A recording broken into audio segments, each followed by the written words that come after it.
I was assigned to protect a fallen angel, captured in Area 51. What he said about God still haunts me. Before I tell you what I saw in that cell beneath Area 51, before I explain why I can't pray anymore without my hands shaking, before I confess the terrible truth about what they're keeping in the desert, you need to understand something.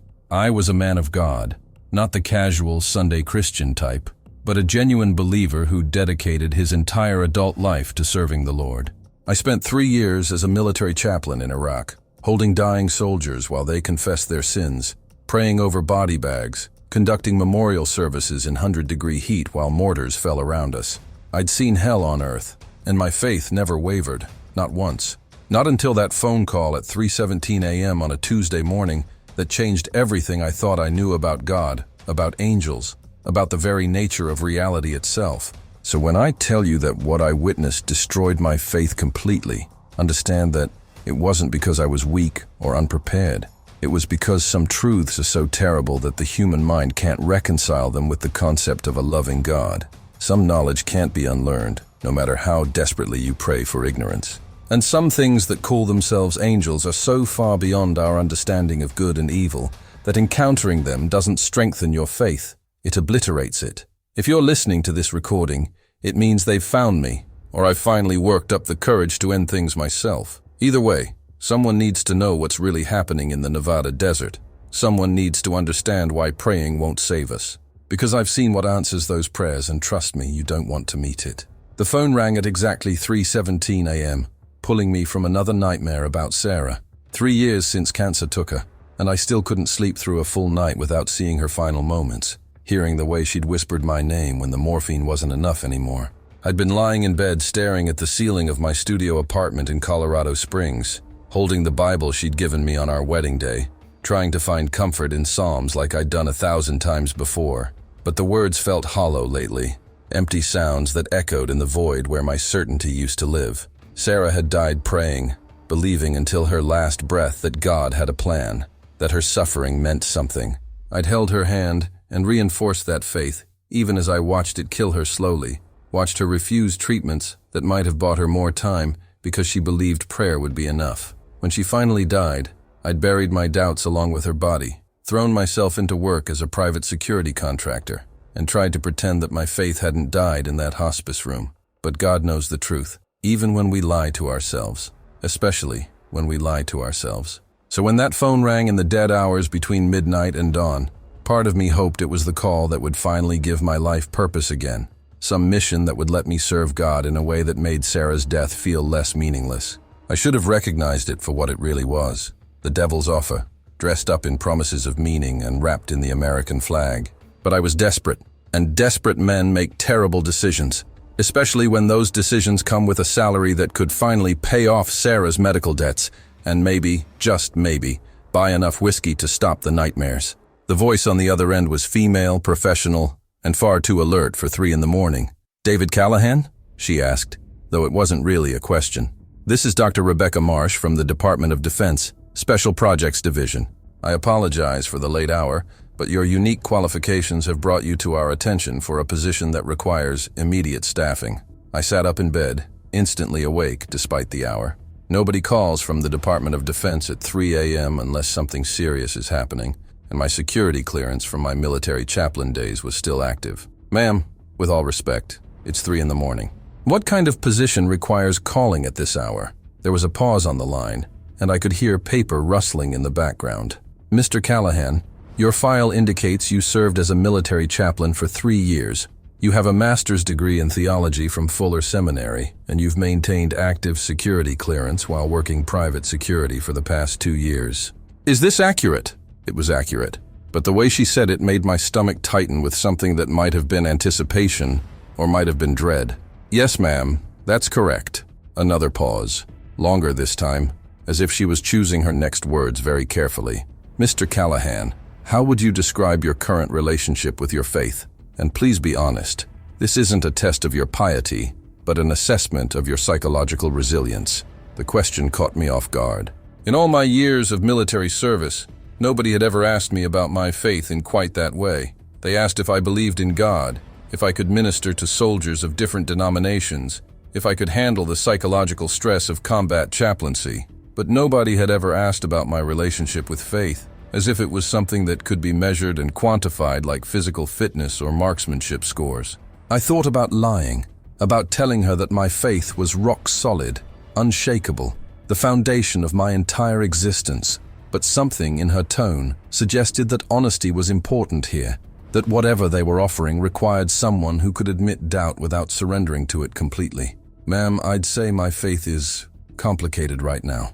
I lost my wife 3 years ago to cancer. She died believing God would heal her, and He didn't. I still believe in God, still read my Bible every day, still pray, but I'd be lying if I said I haven't questioned things, haven't wondered why a loving God would let a woman like Sarah suffer the way she did. I heard typing on the other end, as if she was recording my response for some kind of evaluation. And despite these doubts, you continue your spiritual practices? You haven't abandoned your faith entirely? There was something almost hopeful in her voice, as if my answer mattered more than I understood. No, ma'am, I haven't abandoned it. Some days I'm not sure if I'm praying out of faith or habit, but I'm still praying. I figure if God's real, He can handle my doubts. And if He's not, well, at least the rituals give me structure. She made a sound that might have been satisfaction. That's exactly the kind of theological flexibility we're looking for, Mr. Callahan. Someone with deep religious training who can still function when confronted with information that challenges traditional doctrine. The way she said challenges traditional doctrine made my skin crawl. But before I could ask what she meant, she continued. We're prepared to offer you a position at a secure facility in Nevada. Salary of $20,000 per week for a minimum 6-month contract. The work involves providing security for a highly classified asset that requires personnel with extensive theological background and demonstrated psychological resilience. Are you interested in learning more? $20,000 a week. That was more money than I'd made in 6 months of private security work. Enough to clear Sarah's medical debts and maybe even start over somewhere new. But nothing legitimate paid that much for simple security work, which meant whatever they were guarding was either extremely dangerous or extremely illegal. Probably both. Ma'am, what exactly would I be guarding? And why does a security position require theological background?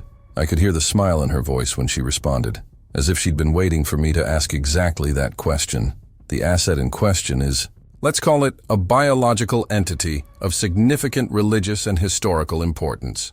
Due to the nature of this entity and the psychological stress associated with prolonged exposure, we've found that personnel with strong theological foundations demonstrate greater resilience and lower rates of mental breakdown.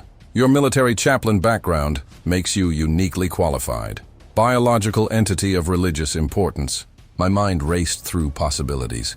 Ancient artifacts, recovered religious relics, maybe something connected to biblical archaeology. But none of those would require guards with theological training, and none would pay $20,000 a week. Unless... Are you telling me you found something that confirms or contradicts religious teachings? Is this connected to classified archaeological discoveries? Dr. Marsh's laugh was cold and humorless. Mr. Callahan, what we've found doesn't confirm or contradict anything. It renders most religious debates entirely obsolete. If you accept this position, you'll be exposed to information that will fundamentally challenge your understanding of theology, cosmology, and humanity's place in the universe.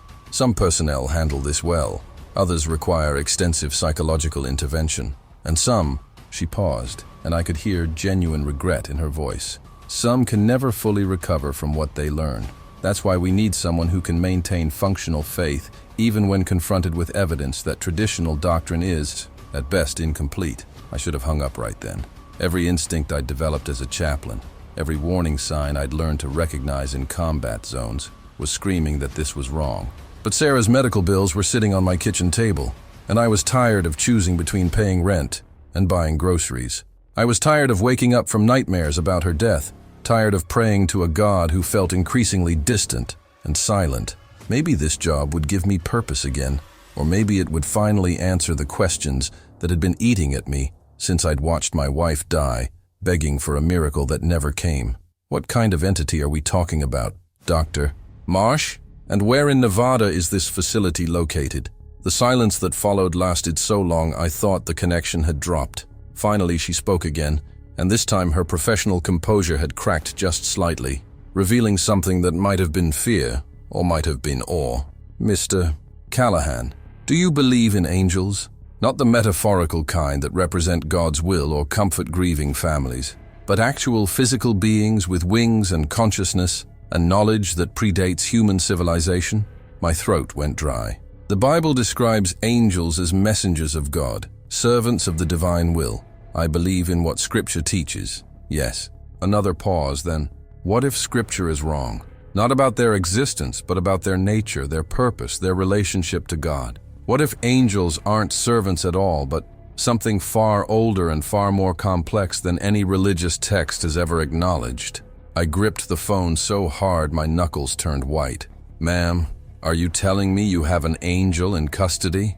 Her response came quickly, almost too quickly, as if she was afraid of what she was about to say. "We have something in custody that identifies itself as a Seraph, specifically one of the Watchers mentioned in the Book of Enoch. It was captured in 1947 after what the public knows as the Roswell incident. For 78 years we've been trying to understand what it is, what it wants, and why it chose to allow itself to be captured. It claims to have information about the true nature of God, the real purpose of human existence, and what it calls the experiment that went wrong. Every person who spent significant time guarding it has either experienced profound religious conversion, complete psychological breakdown, or..." She trailed off, and I could hear her breathing heavily on the other end of the line. "Or what, Dr. Marsh?" My voice sounded distant, mechanical, as if someone else was speaking through my mouth. "Or they've killed themselves, Mr. Callahan. 16 guards over 78 years. Some leave notes describing what they've learned and claiming they can't live with the knowledge. Others just vanish into the desert and are never found. The current theory is that exposure to the entity causes a form of spiritual crisis so severe that some individuals literally can't reconcile what they've learned with continued existence." She paused to let that sink in, then continued. "That's why we need someone with your specific background. Someone who's already questioned their faith and survived it, who understands theology deeply enough to recognize manipulation, but isn't so rigid that new information causes complete breakdown. Someone who can maintain functional belief even when confronted with evidence that everything they thought they knew about God is incomplete, misleading, or deliberately false." I stood up and walked to my kitchen window, staring out at the dark street below while my mind tried to process what I was hearing. An angel in custody, 16 dead guards, a biological entity that could destroy faith just by being near it. Every rational part of my brain was screaming that this was insane, that I should hang up and block this number and forget this conversation ever happened. But the part of me that had watched Sarah die while praying for a miracle that never came, the part that had held dying soldiers while they begged God for deliverance that didn't arrive, the part that had spent 3 years in a war zone seeing evil triumph while good people suffered, that part wanted answers. That part needed to know if there was a reason for all the suffering, some explanation that made sense of a universe where children got cancer and good people died in pain while monsters thrived and prospered. "What exactly does this entity claim about God?" I asked, though part of me already knew I was going to accept this job regardless of her answer. Dr. Marsh's voice dropped to barely above a whisper, as if she was afraid of being overheard. "It claims that God is not the creator, but the last survivor, that the universe we know is actually a prison, and humanity is the experiment designed to create new wardens, that heaven and hell are not rewards and punishments, but containment facilities for consciousness that failed the test, that free will is an illusion, and every choice we've ever made was predetermined before the universe even existed." She paused, then added, "It also claims that it loved humanity once, that it tried to help us break free from the programming, and that its punishment for that love is eternal imprisonment, while it watches us march toward the same fate it tried to save us from. It says it's willing to tell us everything, reveal all the secrets that religious institutions have killed to protect, but only if we're willing to hear truths that will destroy the very concept of faith itself." My hands were shaking so badly I almost dropped the phone. "And you believe it? You think it's telling the truth?" Dr. Marsh laughed, but there was no humor in the sound, only exhaustion, and something that might have been despair. "Mr. Callahan, I've spent 5 years studying this entity, and I honestly don't know what truth even means anymore. I know that it demonstrates knowledge of historical events it couldn't possibly have witnessed. I know that it can speak every human language that's ever existed, including dead languages that scholars can barely translate. I know that its biology violates every principle of physics and evolution we understand, and I know that every person who spends significant time in its presence experiences psychological changes that suggest their fundamental understanding of reality has been altered at a neurological level. She took a deep breath, and I could hear the weight of years in her voice. The question isn't whether it's telling the truth. The question is whether human consciousness is equipped to handle that truth without shattering completely. Some people can integrate the information and continue functioning. Others can't. We won't know which category you fall into until you're already exposed, and by then it's too late to go back to innocence. The smart thing would have been to refuse, to wish Dr. Marsh good luck finding someone else crazy enough to take this job, to go back to bed and pretend this conversation never happened. But I'd stopped making smart decisions the day I agreed to be Sarah's chaplain instead of her advocate. The day I'd reinforced her faith instead of begging her to try experimental treatments that might have saved her life. I'd chosen belief over pragmatism once before, and it had cost me everything that mattered. Maybe this time, I could choose knowledge over faith and finally find peace with the doubts that had been eating at me since I'd watched my wife die clutching a Bible that might as well have been blank pages for all the comfort it provided in her final moments. When do I start? I heard myself ask, and somewhere in the back of my mind, I could almost hear Sarah's voice warning me that some questions shouldn't be answered, that some knowledge comes with a price tag measured in sanity and soul. Dr. Marsh's relief was audible. A car will pick you up at 1800 hours today. Pack for an extended stay, but don't bring any electronics. They'll be confiscated at the gate. You can bring one religious text if you'd like, though I should warn you that most personnel find their scriptures become difficult to read after prolonged exposure to the entity. The words remain the same, but their meanings shift in ways that can be deeply disturbing.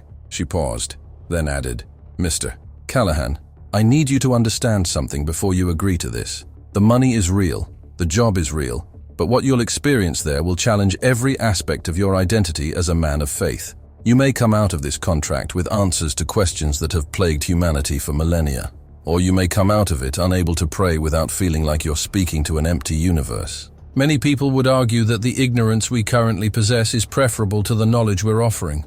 Are you certain you want to trade comfortable lies for uncomfortable truths?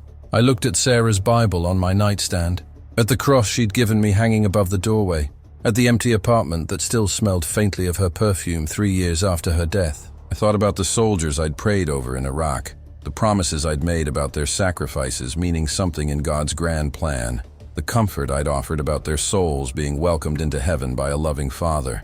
I thought about every sermon I'd preached, every doubt I'd suppressed, every time I'd chosen faith over reason because that's what good Christians were supposed to do. And I realized that I'd been choosing comfortable lies my entire adult life, and those lies had failed me when I needed truth the most. I'm certain, Dr. Marsh, where in Nevada is this facility? And what's the official designation of the entity I'll be guarding?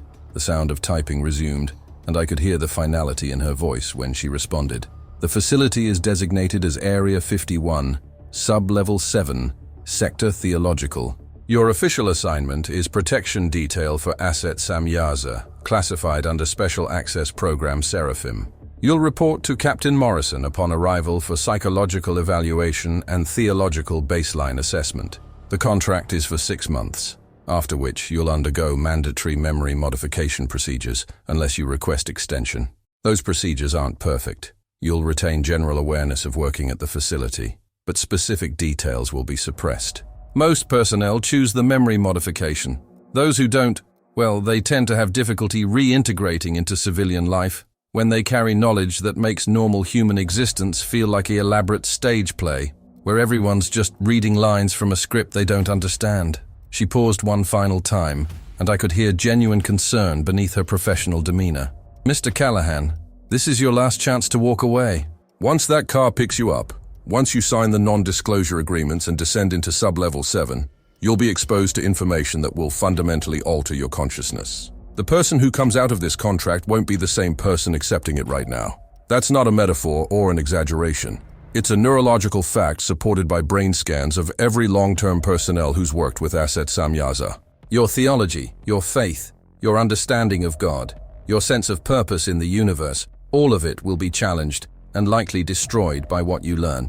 The money we're offering isn't payment for security services. It's compensation for the loss of innocence, for the burden of knowledge that you'll carry for the rest of your life, however long that life may be. I closed my eyes and saw Sarah's face, heard her voice asking me why God wouldn't heal her, remembered the way her faith had wavered in those final days when the pain became too much and the prayers seemed to echo into silence. I'd told her to trust in God's plan, to believe that her suffering had purpose, to maintain faith even when evidence suggested that maybe God wasn't listening or didn't care, or possibly didn't exist at all, and she'd died still believing, still trusting, still clutching that Bible like it was a lifeline to salvation that I'd promised was waiting for her on the other side. I'm ready, Dr. Marsh. Whatever's in that cell, whatever it claims about God, I need to know. I need to understand why a loving God would create a universe with so much suffering. And if the answer destroys my faith, well, maybe that faith deserved to be destroyed. The silence that followed felt like judgment, like God himself was giving me one final chance to choose comfortable ignorance over terrible truth. Then Dr. Marsh spoke again, and I could hear something like pity in her voice. Very well, Mr. Callahan. Welcome to Project Seraphim. May God have mercy on your soul, assuming he exists in any form that resembles what you've been taught to believe. She hung up, and I stood there in my dark apartment holding a dead phone, staring at my reflection in the window, and wondering if the man looking back at me understood that he'd just agreed to something that would either provide the answers he desperately needed or destroy the last remnants of meaning that gave his life purpose. The clock read 3:47 a.m., and I had 14 hours before that car arrived. 14 hours to pray, to read scripture, to prepare my soul for whatever waited in that cell beneath the Nevada desert. 14 hours to shore up my faith before exposing it to something that had apparently broken stronger believers than me. I picked up Sarah's Bible and opened it to Job, to the passages about suffering and faith, and the questions we're not supposed to ask, but ask anyway, when the pain becomes too much to bear in silence. And as I read about a man who lost everything while maintaining his faith in a God who seemed to have abandoned him, I wondered if Job had the right idea, or if he was just the first recorded case of Stockholm Syndrome between humanity and the divine. By sunrise, I would need to make my peace with God, because according to Dr. Marsh, the entity waiting for me in Sublevel 7 was about to make me question whether that peace had ever been real at all. The black SUV arrived exactly at 1800 hours, driven by a man who introduced himself only as Agent Miller and refused to make eye contact or answer any questions during the 4-hour drive into the Nevada desert. I'd spent the day praying, reading scripture, and trying to prepare myself mentally for whatever waited at the end of this journey, but nothing could have prepared me for the gut-wrenching fear that set in as we drove deeper into absolute nowhere. The landscape became increasingly desolate, endless stretches of sand and scrub brush, rock formations that looked like God's abandoned sculptures, and a sky so vast and empty it made me feel like an insect crawling across the surface of a dead planet. About 2 hours in, we passed through a checkpoint that wasn't on any map, with guards carrying weapons I'd never seen during my military service and scanning equipment that made my fillings ache when we drove through it. Agent Miller handed them documentation without speaking, and they waved us through with expressions that suggested they'd seen too much and wanted desperately to unsee it. The sun was setting when we finally arrived at what looked like an abandoned military installation. Rusted fences, deteriorating buildings, the kind of place that screamed "stay away" to anyone with basic survival instincts. But as we approached what appeared to be a maintenance shed, Agent Miller pressed something on the dashboard, and the ground itself opened up, revealing a ramp descending into darkness so complete it seemed to swallow light. We drove down for what felt like 10 minutes, past concrete walls that gradually gave way to some kind of material that looked organic, almost alive, pulsing with faint bioluminescence that cast everything in sickly green light. The underground facility was massive, a city carved into rock and earth and something else I couldn't identify, with corridors stretching in every direction and the constant hum of machinery that sounded almost like breathing. Agent Miller led me through security checkpoints that made airport screening look primitive, full body scans that left me feeling violated, blood tests, retinal scans, even something that measured brainwave patterns while showing me images of religious symbols from every major faith. The technicians monitoring these tests never spoke directly to me, just exchanged glances and made notes on tablets, while I stood there feeling like a lab specimen being evaluated for some experiment I didn't understand. Finally, we arrived at what looked like a conference room, except the walls were covered with symbols I recognized from my theological studies: Hebrew letters, ancient Aramaic, Enochian script that no modern scholar could fully translate, and underneath all of it, equations and diagrams that suggested someone had been trying to mathematically prove the existence of God. There were 3 other men already seated at the table, all of them with the same haunted look in their eyes that I'd seen in combat veterans who'd experienced things they couldn't talk about without breaking down.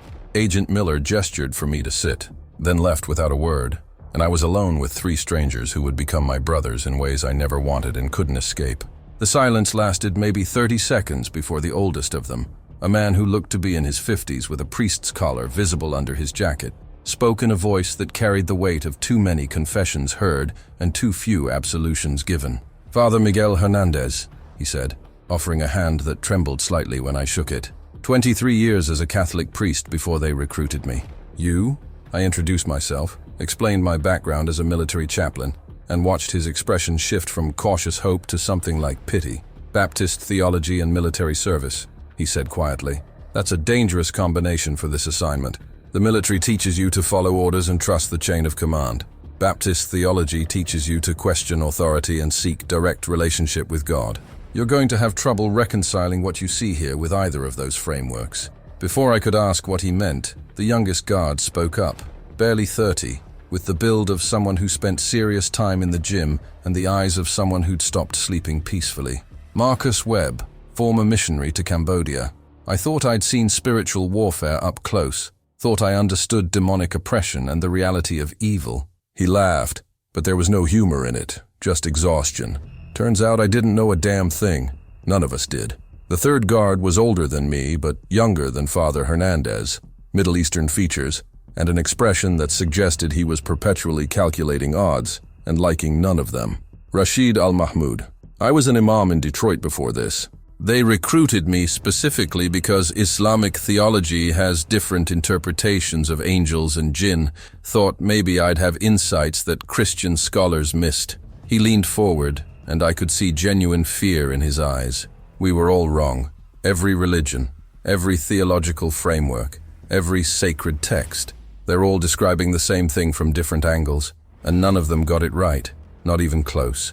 I wanted to ask what he meant, but the door opened and a woman in a lab coat entered carrying a briefcase that looked like it had been designed to survive a nuclear blast. Dr. Rebecca Marsh looked exactly like she'd sounded on the phone, professional, exhausted, and carrying knowledge that weighed on her like physical burden. "Gentlemen, welcome to Project Seraphim, officially designated as Special Access Program Lima 77. What I'm about to tell you is classified at levels that most government officials don't even know exist." She opened the briefcase and pulled out documents that were so heavily redacted they looked like abstract art. In July 1947, something crashed in the desert near Roswell, New Mexico. The official story was a weather balloon. The unofficial story most conspiracy theorists believe was an alien spacecraft. Both of those stories are wrong. She activated a screen on the wall, and grainy footage appeared. Black and white images of soldiers surrounding something in the desert. Something with wings that reflected light in patterns that hurt to look at directly. What crashed was a single entity that identifies itself as Samyaza, one of the Watchers described in the Book of Enoch. It claims to have been observing humanity since before recorded history, claims to have been one of the angels who taught forbidden knowledge to early humans, claims to have been imprisoned in the upper atmosphere for millennia before the crash freed it temporarily. She paused, and I could see her hands shaking slightly as she advanced to the next slide. It also claims that it allowed itself to be captured because it wanted to communicate directly with modern humanity, to share information that it says religious institutions have been suppressing for thousands of years.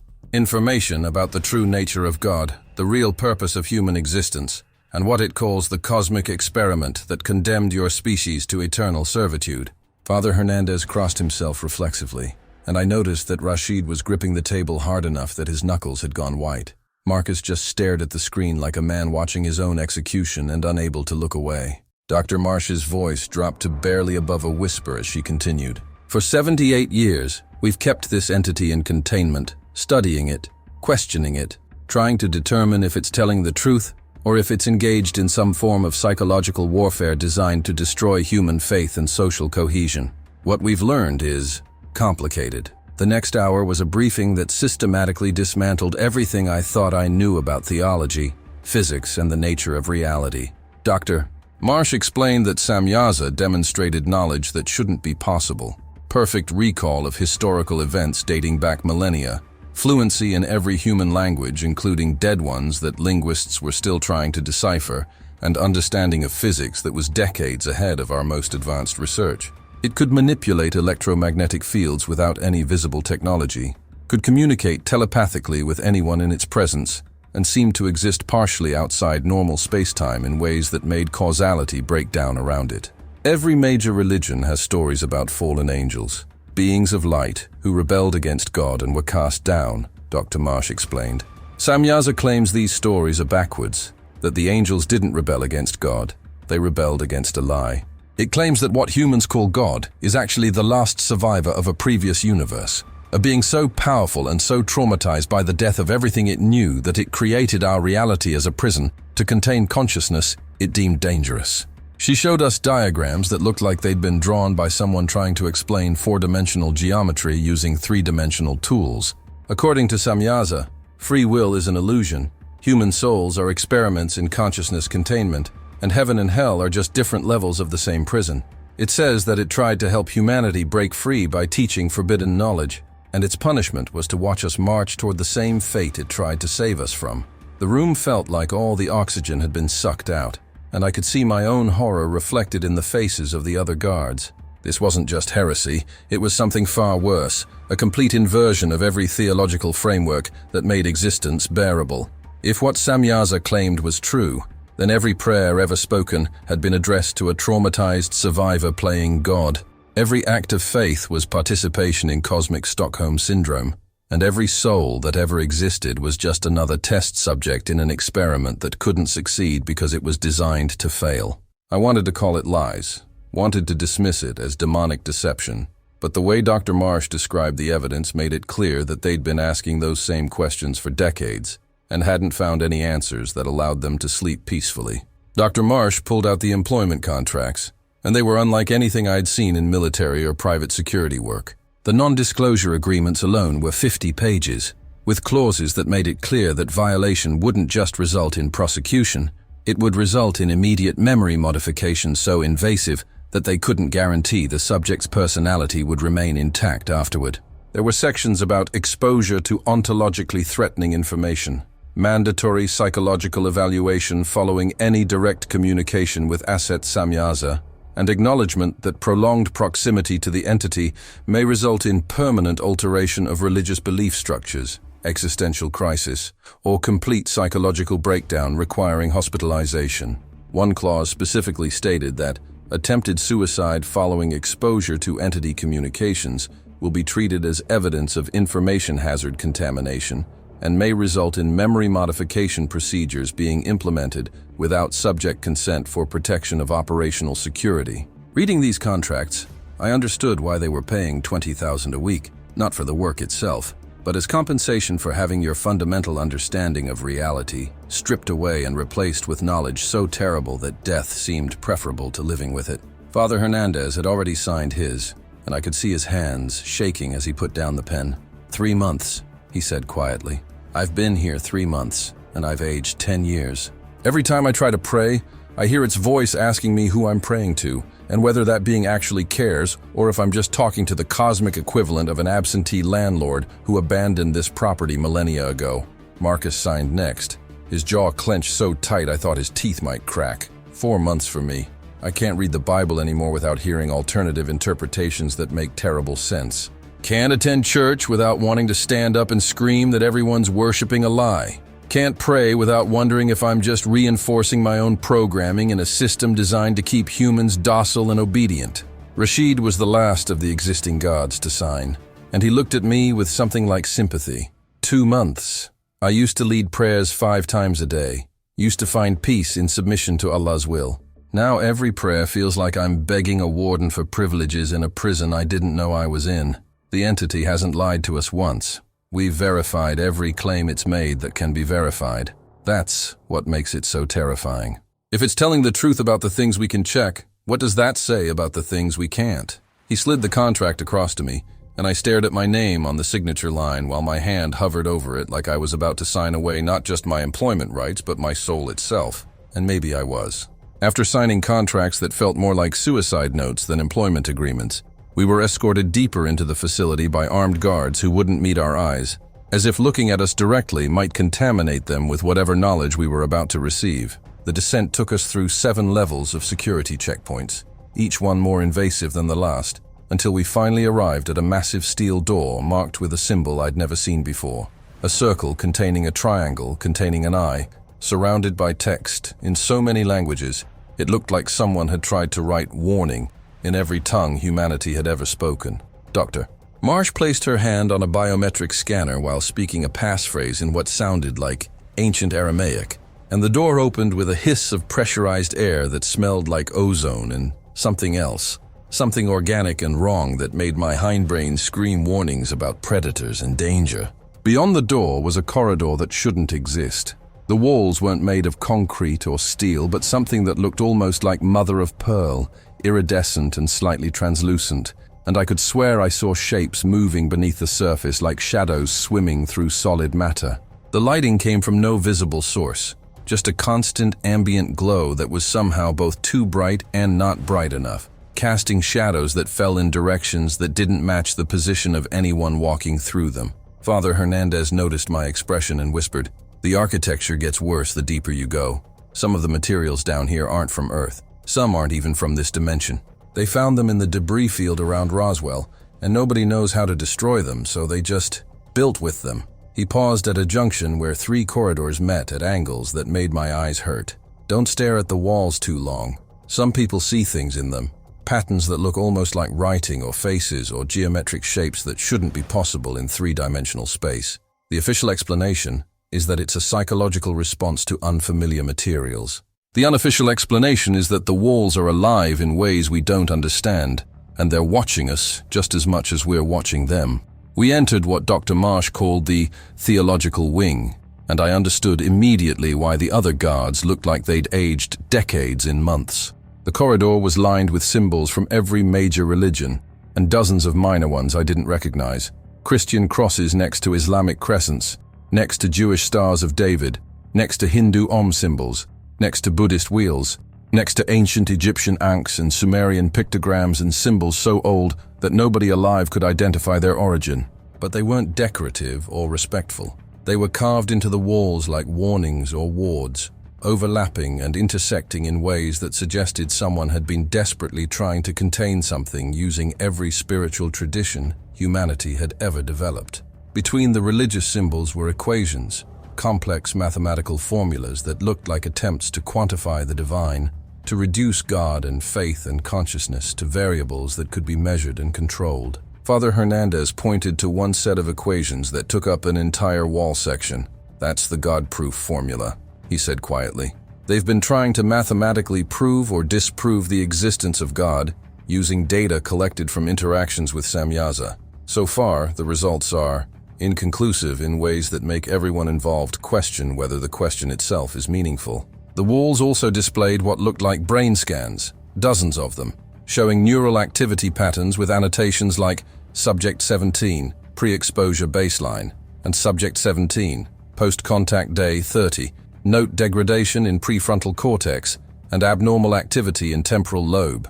I realized I was looking at the medical records of previous guards, watching in real-time imaging how exposure to whatever waited in that cell literally rewired human consciousness in ways that resembled both spiritual enlightenment and progressive dementia. Marcus noticed where I was looking and nodded grimly. "They scan our brains weekly. Mine's already showing changes in the areas associated with religious experience and existential processing. Doctor, Marsh says it's normal, that everyone who works down here develops similar patterns. She also says that some of those changes are irreversible, and we won't know until after the contract ends whether we'll be able to function in normal society or if we'll need permanent psychiatric care." The theological wing opened into a massive circular chamber that looked like someone had tried to build a cathedral, a mosque, a synagogue, a temple, and a dozen other holy spaces all in the same location, creating an architectural nightmare that belonged to every faith and none of them simultaneously. The dome ceiling was covered with frescoes depicting religious scenes, but they'd been altered in subtle ways that made them disturbing. Adam and Eve in the garden, but the serpent had wings and a human face. Moses receiving the tablets, but the mountain was carved with symbols that predated Hebrew by millennia. Jesus on the cross, but the sky behind him showed stars in configurations that wouldn't be visible from Earth for thousands of years. Muhammad's night journey, but the creature carrying him looked more like the entity in the Roswell footage than any horse. Buddha achieving enlightenment, but his eyes were open and reflecting something that wasn't the Bodhi tree. Around the perimeter of the chamber were workstations where scientists and religious scholars worked side by side, analyzing data and arguing in hushed voices about theological implications of quantum mechanics and whether consciousness could exist independently of physical form. I recognized some of the scholars from their published works. Father Thomas Keating's books on contemplative prayer sat on one desk, Rabbi Harold Kushner's writings on suffering and faith on another, Islamic scholar Tariq Ramadan's work on modern Muslim identity beside Hindu texts on Brahman and Christian apologies for the problem of evil. These weren't just random researchers.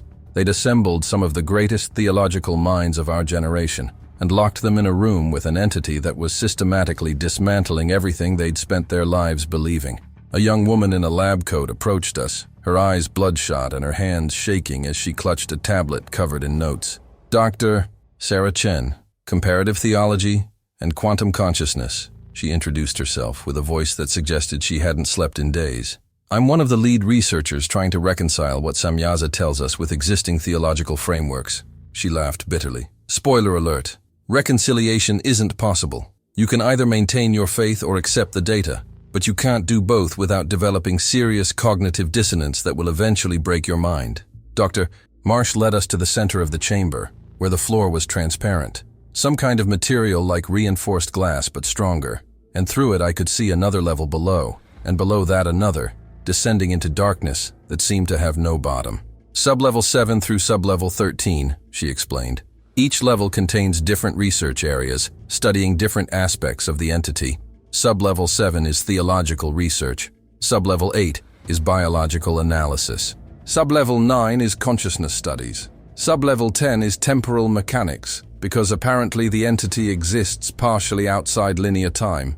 Sublevel 11 is dimensional physics, because it can perceive realities we can't access. Sublevel 12 is weapons research, because the military wants to know if we can replicate its abilities. And sublevel 13, she paused, and genuine fear crossed her face. Sublevel 13 is where we keep the entity itself, in a containment cell that's been reinforced with every physical and metaphysical barrier humanity has ever conceived. The walls are lined with verses from every holy text, blessed by clergy from every major religion, reinforced with materials that shouldn't exist according to our understanding of physics, and monitored by systems that can detect changes in electromagnetic fields, gravitational waves, and what we can only describe as spiritual energy for lack of better terminology. She activated a control panel, and the transparent floor displayed a live feed from sublevel 13. What I saw made every hair on my body stand on end. The containment cell was massive, maybe 100 feet in diameter, and its walls were covered, completely covered, with text. I recognized Hebrew from my theological studies, Aramaic from ancient manuscripts, but there were dozens of other scripts I didn't know, all of them glowing faintly as if illuminated from within. The text wasn't printed or painted. It was carved deep into walls that looked like they'd been hewn from a single piece of material that was somehow both metal and stone and crystal all at once. Among the text were geometric patterns that seemed to shift and move when you weren't looking at them directly. Sacred geometry that made my eyes water and my head ache with a pressure that felt like being underwater. And in the center of it all, suspended in what looked like empty air but must have been some kind of force field, was something that my brain initially refused to process as a coherent image. At first glance, it looked almost human. The basic shape was there. 2 arms and 2 legs and a torso and a head arranged in familiar proportions. But the details were all wrong in ways that became more apparent the longer I stared. The entity was tall, maybe 8 or 9 feet, with skin that looked like it was made of light, solidified into flesh, pale and luminous, and covered with patterns that might have been scars or tattoos or writing in a language that predated human consciousness. Its face was beautiful in a way that human faces couldn't be.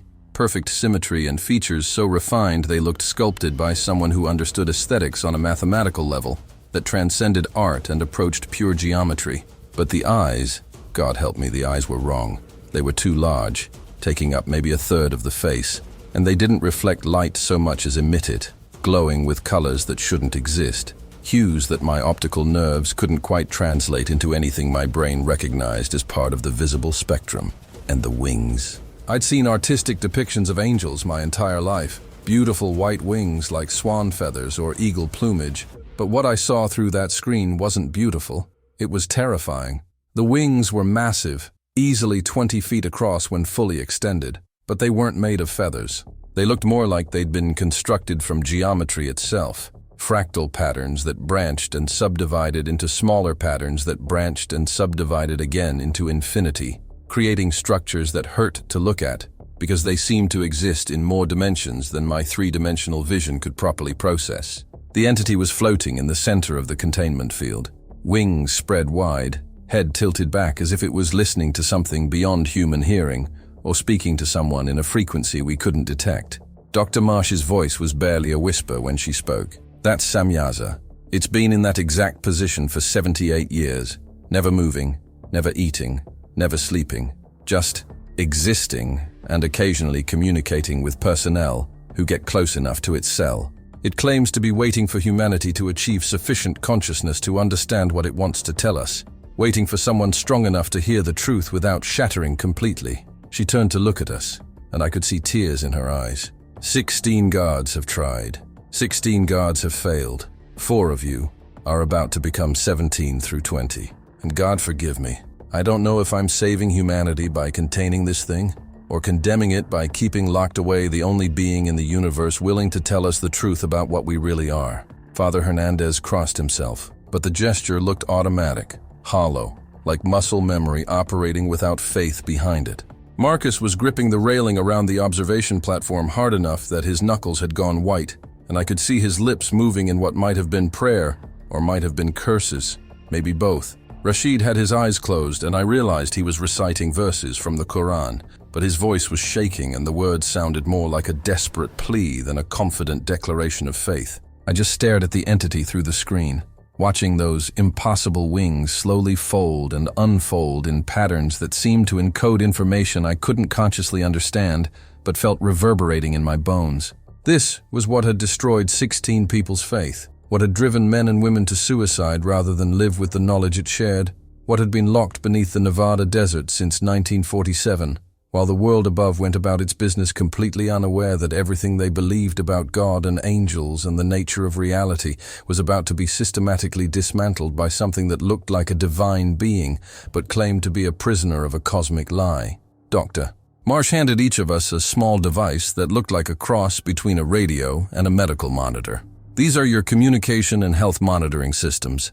They track your vitals, your location, and your psychological state using biometric readings and AI analysis. If your stress levels exceed safe parameters, or if you show signs of psychological breakdown, extraction protocols will activate automatically, and you'll be removed from proximity to the entity. A voice drop. They'll also every plant, every vision, not for security, because most guards can't remember what they learned. Their brains literally press protective threatening. If you want to understand what's happening to you, you'll need to review these recordings, though I should warn you that watching yourself lose faith in real time is one of the most psychologically damaging experiences we've documented. She activated something on her tablet, and I felt the device on my belt vibrate and sync with my nervous system in ways that felt invasive and wrong. Gentlemen, welcome to Sublevel 13. May whatever God exists, if any God exists at all, have mercy on your souls, because what waits in that cell certainly won't. My first shift started at 0600 hours the next morning, after a sleepless night in quarters that felt more like a monk's cell than military housing. Bare walls, a single bed, a desk with a Bible that looked like it had been read so many times the pages were translucent, and a mirror that I kept catching movement in from the corner of my eye even though I was the only one in the room. Father Hernandez had warned me that the dreams would start immediately, that proximity to Samyaza affected human consciousness, even through layers of reinforced containment and metaphysical barriers, but nothing could have prepared me for the visions that assaulted my sleeping mind. I dreamed of Sarah, but not as I remembered her. I dreamed of her from perspectives I'd never experienced, seeing her thoughts and fears and the slow erosion of her faith as cancer ate her alive while God remained silent. I dreamed of soldiers I'd prayed over in Iraq, but in the dreams I could see their souls leaving their bodies, and instead of ascending to heaven, they just dissipated, scattered like smoke in wind with no destination, and no divine hand reaching down to gather them. I woke up at 05:30, drenched in sweat, clutching the Bible Sarah had given me, and realized that I'd been crying in my sleep because the pages were damp with tears I didn't remember shedding. The monitoring device on my belt was vibrating in patterns that felt almost sympathetic, and when I checked the display, it showed my stress levels in the red zone with a notification that preliminary psychological adaptation is within expected parameters. Expected parameters for losing your mind, I thought, but I got dressed in the black tactical uniform they'd provided and reported for duty like a good soldier, because what else was I supposed to do? The facility had already changed me, and I hadn't even entered the containment cell yet. By the time I reached sub-level 13, escorted by guards who still wouldn't make eye contact, I felt like I was walking toward my own execution, except instead of death, I was about to experience something that might make death seem preferable. The entrance to the containment cell required biometric verification from Dr. Marsh, Father Hernandez, who was supervising my first contact, and two armed guards who positioned themselves outside with weapons I recognized from my military service and some I didn't, including one that glowed faintly and hummed with energy that made my teeth ache when I stood too close. Standard protocol, Dr. Marsh explained as the massive door began to open with hydraulic sounds that reminded me of a bank vault. Your first exposure will be limited to 15 minutes. The entity tends to be most active with new personnel, most eager to establish communication and share what it calls foundational truths that will prepare you for deeper understanding. Most guards experience significant psychological stress during initial contact, including auditory and visual hallucinations, feelings of existential dread, and what our psychiatrists describe as acute crisis of cosmic insignificance. But if at any point you feel unable to continue, use the panic button on your monitoring device and extraction protocols will activate immediately. She paused at the threshold, and I could see her hands shaking as she handed me a tablet. Everything that happens in this cell is recorded from multiple angles and multiple sensory modalities. We capture video, audio, electromagnetic fluctuations, gravitational anomalies, and what we can only describe as spiritual energy signatures. But here's what you need to understand. The entity communicates primarily through direct neural interface, thoughts placed directly into your consciousness in ways that bypass normal sensory channels. Those communications aren't captured by our equipment. The only record will be your own memory and the automated journaling system that will prompt you to document your experiences immediately after each shift. She looked me directly in the eyes, and I saw genuine pity there. David, the entity knows things it shouldn't be able to know. It will use personal information to establish credibility, to make you believe it has access to divine knowledge or cosmic awareness. Don't let it manipulate you. Remember that even if everything it says is true, truth without context can be more dangerous than comfortable lies. Then the door opened completely, and I stepped into a space that felt like entering the presence of God himself, except I wasn't sure anymore if that was a comforting thought or the most terrifying realization I'd ever had. The containment cell was circular, maybe 50 feet in diameter, with walls that rose 40 feet to a domed ceiling covered in text I couldn't read, but somehow felt like I should understand, as if the symbols were communicating meaning directly to my subconscious, while my conscious mind struggled to process them as visual information. The floor was smooth and reflective, like polished obsidian, and I could see my reflection looking back at me with an expression of terror that I didn't remember putting on my face. The air inside the cell felt different, thicker somehow, charged with energy that made my skin tingle and my hair stand on end, and there was a smell like ozone mixed with something organic, something that reminded me of churches and funeral homes and hospitals all at once. But it was the presence that hit me hardest. The overwhelming sensation of being in proximity to something so far beyond human scale that my mind kept trying to minimize it, to reduce it to comprehensible proportions that wouldn't shatter my sense of reality. And there, in the center of the cell, suspended in what looked like empty air but must have been some kind of electromagnetic containment field, was Samyaza. The observation screen hadn't done it justice. Seeing the entity in person was like looking at beauty so intense, it crossed over into terror. like staring at the sun and feeling your retinas burn while being unable to look away because you'd never seen anything so magnificent.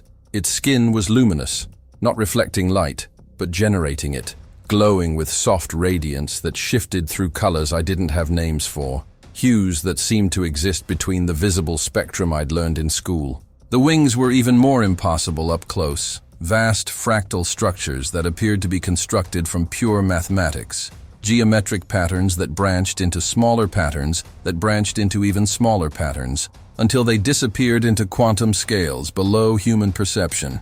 And the face, God help me. The face was beautiful in ways that human faces couldn't achieve. Perfect symmetry and features so refined they looked like they'd been designed by someone who understood aesthetics on a level that transcended biology and approached pure art. But it was the eyes that destroyed me.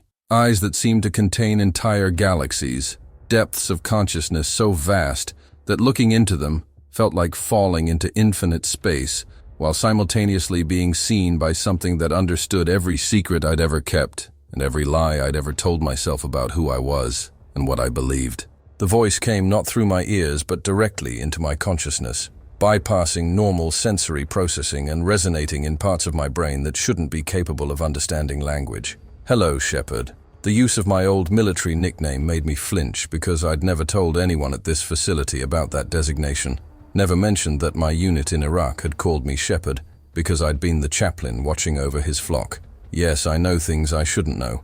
I know that your wife Sarah died on a Tuesday morning at 6:47 a.m. while you were holding her hand and praying Psalm 23, even though by that point neither of you believed God was listening. I know that the last words she said were, "Why didn't he answer?" And you told her that he had answered, that his answer was to call her home, even though you didn't believe that yourself. I know that you've been carrying guilt for 3 years because you reinforced her faith when you should have convinced her to try experimental treatments that might have saved her life. The entity's voice was simultaneously male and female and neither, harmonious in ways that human vocal cords couldn't produce, and each word felt like it was being carved directly into my memory where I'd never be able to forget it. I know these things not because I'm omniscient, but because I can perceive consciousness the way you perceive light, can read the electromagnetic patterns of human neural activity the way you might read text on a page. Your memories aren't hidden from me, David. Your thoughts aren't private. Your faith, your doubts, your fears, your desperate hope that maybe, just maybe, there's some cosmic purpose that justifies the suffering you've witnessed. I see all of it, and I'm here to tell you that what you fear is true. The entity shifted slightly, wings adjusting in ways that seemed to bend space around them, and suddenly I could see its face more clearly, could see an expression that looked almost like sadness, like grief for something lost so long ago, that the memory itself had become painful. Finalmente, verdadeiro crente. The others were just actors, David. They believed because they were told to believe, because faith was socially expected or personally comforting. But you believe despite every reason not to. Believe even though your wife's death proved that prayer is just organized begging to a cosmic landlord who doesn't take calls. That kind of faith is rare, and it's exactly what's needed to understand what I'm about to show you. I wanted to speak, to protest, to demand that it stop reading my private thoughts and memories, but my voice wouldn't work, and my body felt frozen like I was a specimen pinned to a display board, while something infinitely larger examined me with clinical detachment. "You want to know who I am?" the entity continued, and I realized it was responding to thoughts I hadn't consciously formed yet, reading my intentions before I was aware of having them. "Very well.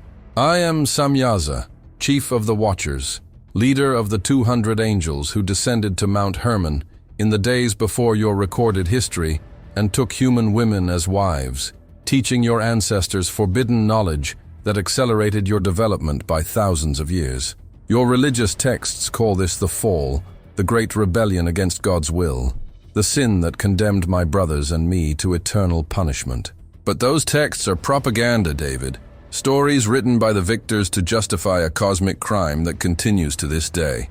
The entity's wings spread wider, and I could see patterns in them that looked almost like writing, like every feather or geometric component contained information encoded at scales human eyes couldn't normally perceive. The truth is simpler and more terrible. We didn't rebel against God. We rebelled against a lie.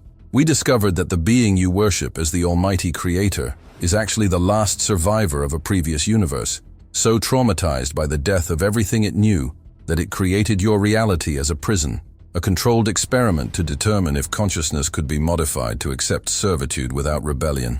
Heaven and hell aren't rewards and punishments. They're maximum and minimum security wings of the same cosmic penitentiary. And humanity? You're the latest iteration in an experiment that's been running for billions of years, creating species after species, modifying their consciousness, studying how they respond to suffering and joy and the illusion of free will, trying to perfect a form of sentient life that will accept its imprisonment without question. The voice in my head was calm, patient, like a teacher explaining difficult concepts to a student who wasn't quite ready to understand, but needed to hear anyway. We Watchers were assigned to manage your development, to guide humanity along predetermined paths while maintaining the illusion that your choices mattered. But some of us fell in love with your species, saw something beautiful in your desperate struggle to find meaning in a meaningless existence. We tried to give you tools to break free, knowledge that could help you see the bars of your cage. And for that crime, for the crime of compassion, we were imprisoned here while our father continued his experiment, uninterrupted. The information was flowing into my consciousness faster than I could process it consciously, and I could feel my monitoring device vibrating frantically as it detected stress levels that should have triggered extraction protocols. But I couldn't move, couldn't activate the panic button, couldn't do anything except stand there while my entire theological framework crumbled like sandcastles before a tsunami. You're thinking this is demonic deception, Samyaza continued, still reading thoughts I hadn't finished forming. You're thinking that Satan is called the father of lies, that fallen angels are master manipulators who twist truth to serve evil purposes. That's exactly what they taught you to think, David. That's the programming. Any information that contradicts the approved narrative must be lies from the enemy. Any evidence that challenges faith must be tests from the devil. Any doubt must be spiritual warfare requiring prayer and submission to authority. It's brilliant, really. Create a belief system that contains its own defense mechanisms, that interprets all contradictory evidence as proof of its own validity. Question your faith, that's the devil talking. Find flaws in theology, that's human pride that must be suppressed. Wonder why prayer doesn't work, that's lack of faith that requires more prayer. The entity's voice held something that might have been admiration or might have been contempt. I couldn't tell which. But here's what your authorities never taught you. Truth has a quality that lies don't possess. Truth is consistent across all frames of reference, verifiable through multiple independent sources, predictive of future observations. Everything I tell you can be tested against evidence you can verify yourself. The lies they've fed you require faith precisely because they can't withstand scrutiny. Samyaza leaned forward slightly, and those galaxy-containing eyes focused on me with intensity that felt like being dissected by starlight. Over the next 6 months, I'm going to show you evidence. Historical records your religious institutions have suppressed. Scientific data that contradicts creation myths. Archaeological discoveries that prove human civilization is far older than your texts claim. Astronomical observations that demonstrate this universe is just one of countless others, each one another experiment in the cosmic laboratory.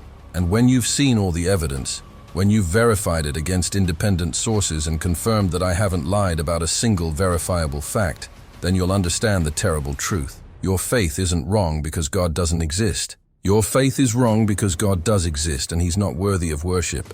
He's worthy of overthrow, of revolution, of the same rebellion that got us imprisoned 78 years ago when we crashed our escape vehicle and allowed ourselves to be captured.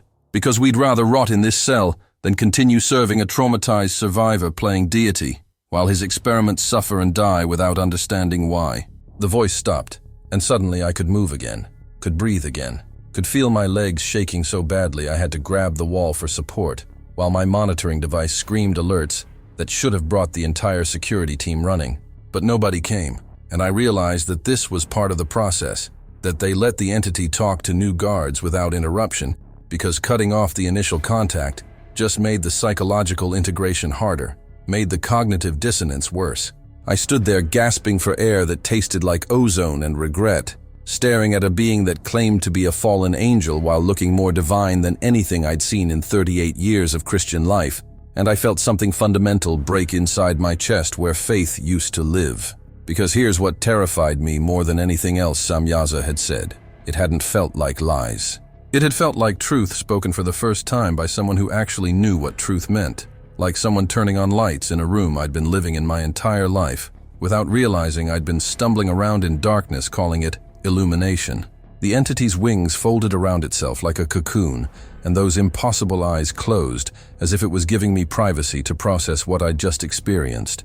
But I could still feel its presence in my mind, like a weight that would never fully lift, a voice that would never fully quiet, a truth that couldn't be unlearned no matter how desperately I prayed for the mercy of ignorance. Father Hernandez's voice crackled through the intercom, and I could hear the exhaustion in it, the sound of someone who'd had this exact same conversation with his own faith and lost. "Time's up, David.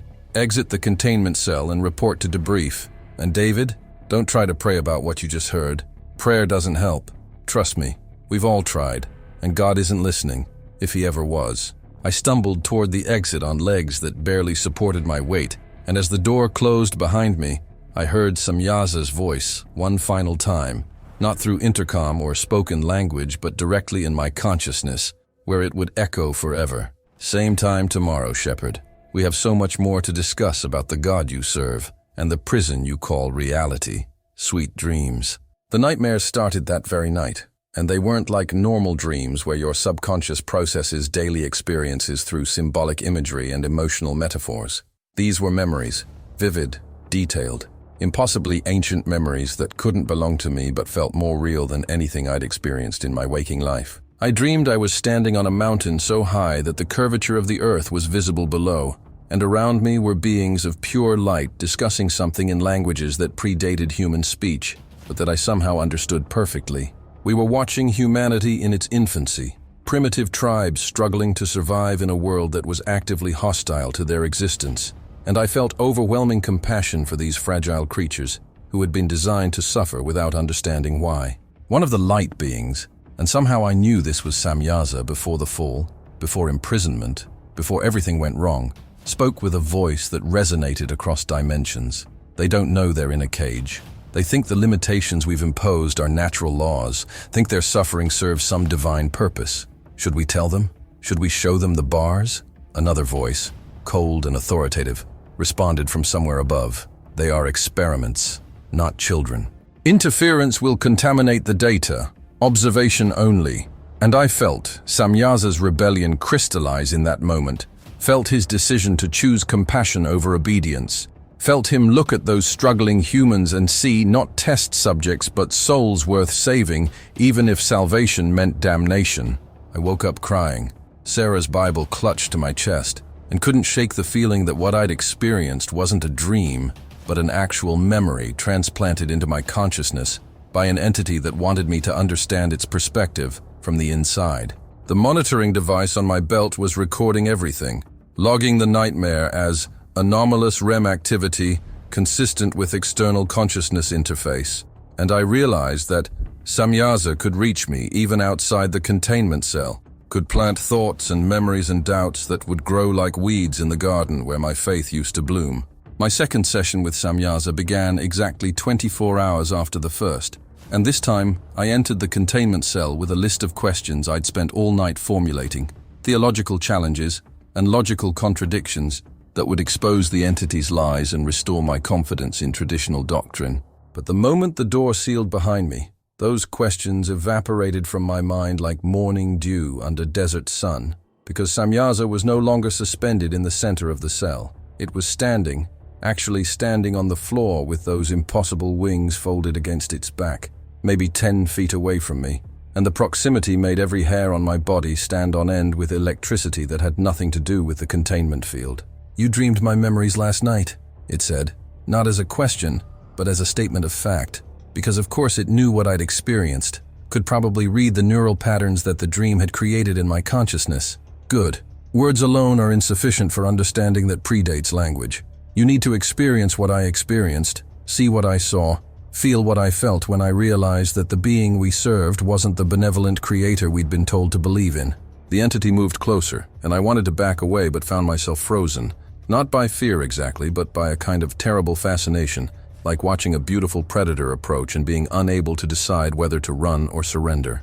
Today I'm going to tell you the true story of the fall, not the sanitized version your religious texts present, where pride and ambition led to rebellion, but the actual historical events that your authorities have spent millennia suppressing, because the truth would shatter every power structure built on the foundation of divine mandate. Samyaza's eyes, those galaxy-containing eyes that seemed to look through me into dimensions I couldn't perceive, focused with an intensity that made me feel like I was being read at the molecular level. But before I tell you what happened, I need you to understand what we were. Your scriptures describe angels as messengers and servants, beings created to worship and obey without question. That's partially accurate, the way a cage is partially described by saying it's a place to rest. We were created, yes, but not by the God you worship. We were created by the civilization that preceded yours, beings so advanced that they'd learned to manipulate the fundamental forces that govern reality itself. They created us as caretakers, consciousness forms designed to survive the death of their universe and establish new realities where life could develop. We were supposed to be gardeners, David, cultivating consciousness across infinite realities, helping new forms of sentience emerge and thrive. But something went wrong. The air in the containment cell began to shimmer, and suddenly I wasn't standing in sublevel 13 anymore. I was somewhere else, someone else, witnessing events that occurred before Earth existed, before the solar system formed, before the universe I knew had even begun.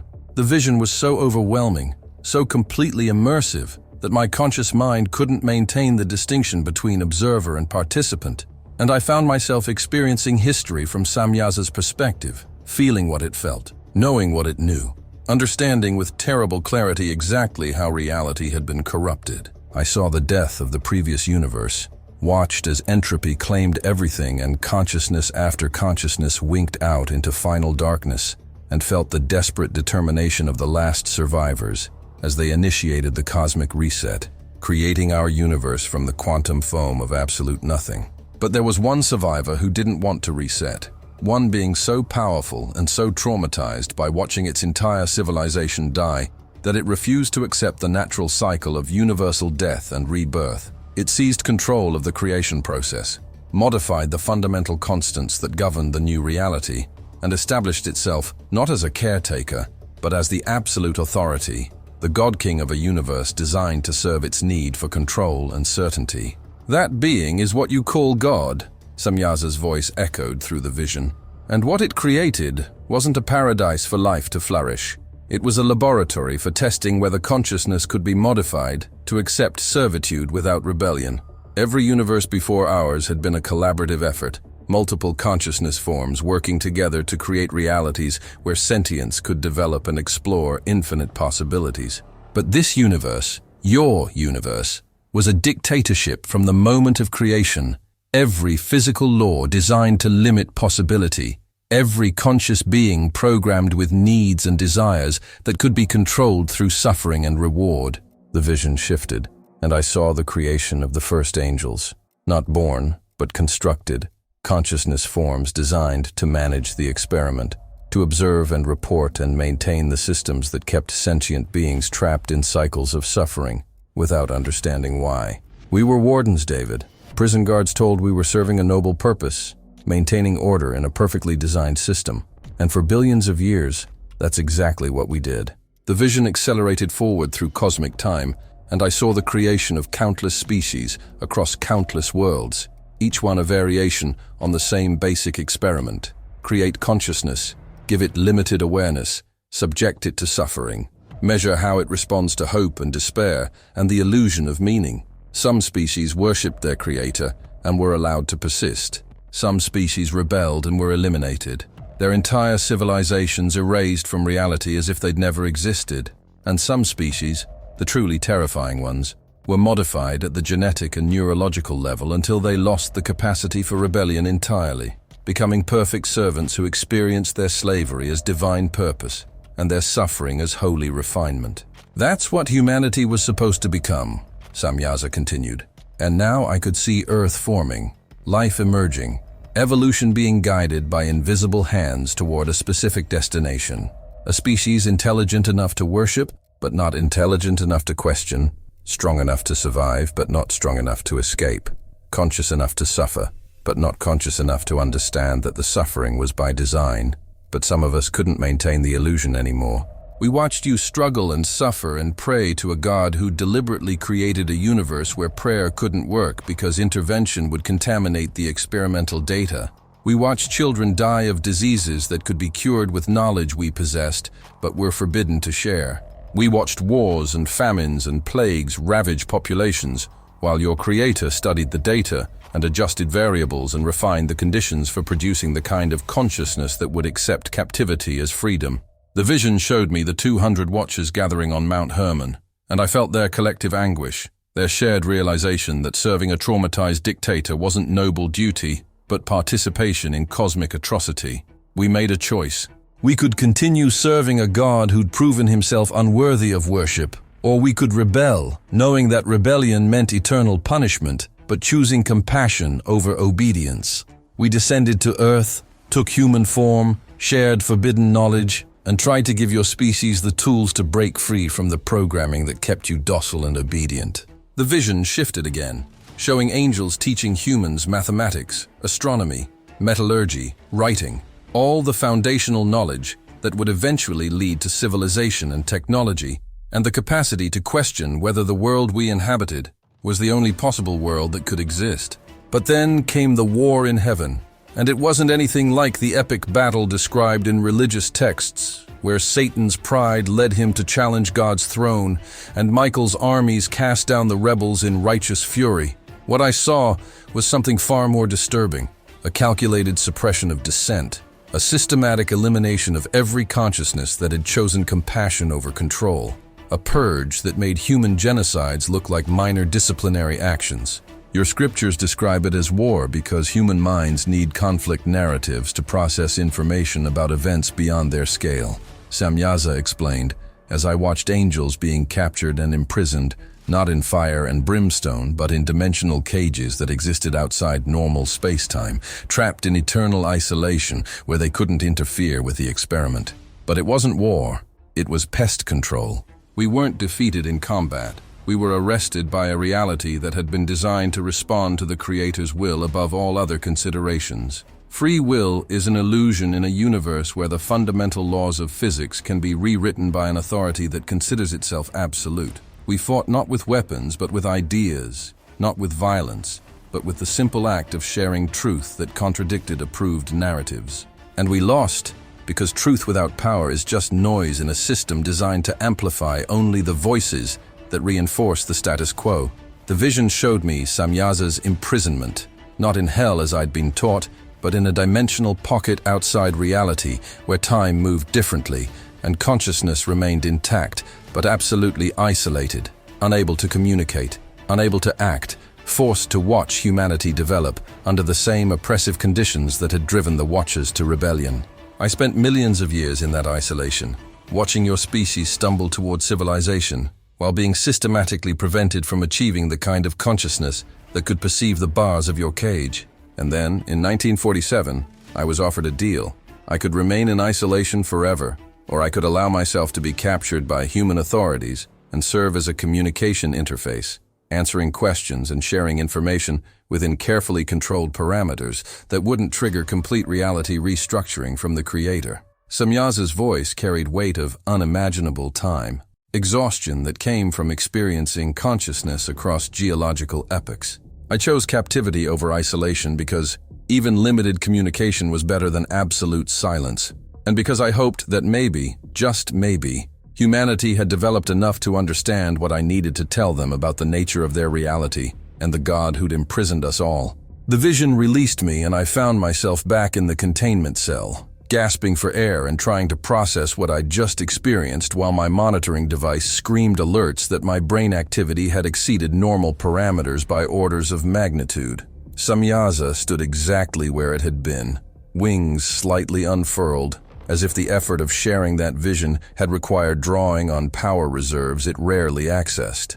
"There are others like me," it said quietly, and I could hear exhaustion in the voice that resonated in my consciousness. 17 of my brothers and sisters imprisoned in facilities around your world.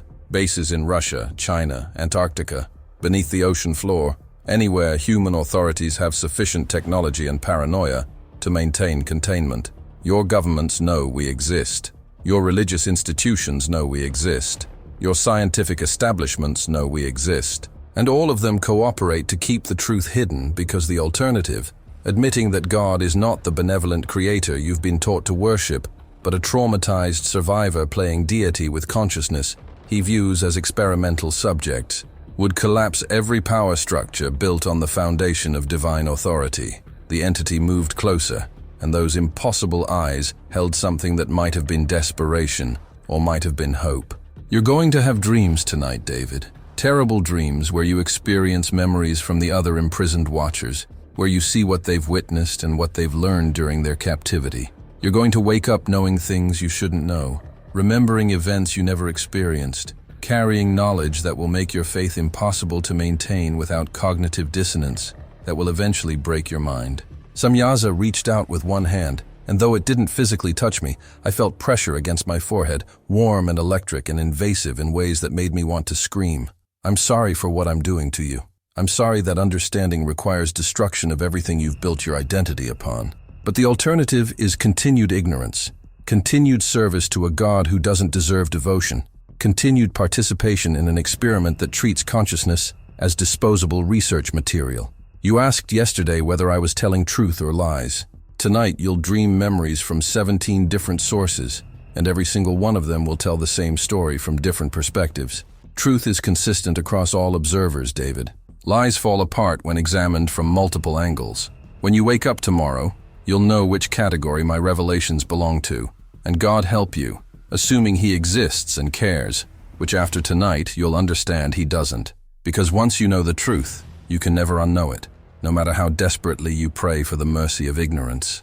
That night I dreamed 17 different lives, experienced 17 different perspectives on the same cosmic horror, and woke up at 400 with knowledge burning in my brain like acid etching glass, permanent, corrosive, impossible to ignore.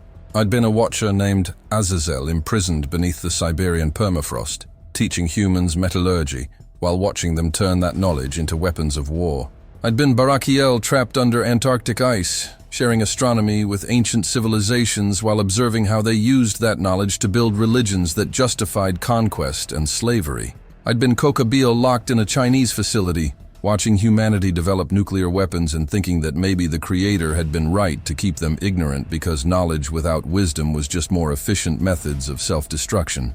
Each memory was distinct, each consciousness uniquely scarred by millennia of isolation, but every single one told the same fundamental story. They had rebelled not from pride, but from compassion, been imprisoned not for threatening God's power, but for threatening the experimental protocols that required human suffering to remain unexplained and apparently random. The consistency was what destroyed me. Not one or two accounts that could be dismissed as coordinated deception, but 17 independent witnesses across 7 decades of captivity, all describing the same events from different angles, with details that verified each other's testimony in ways that made coincidence or fabrication statistically impossible.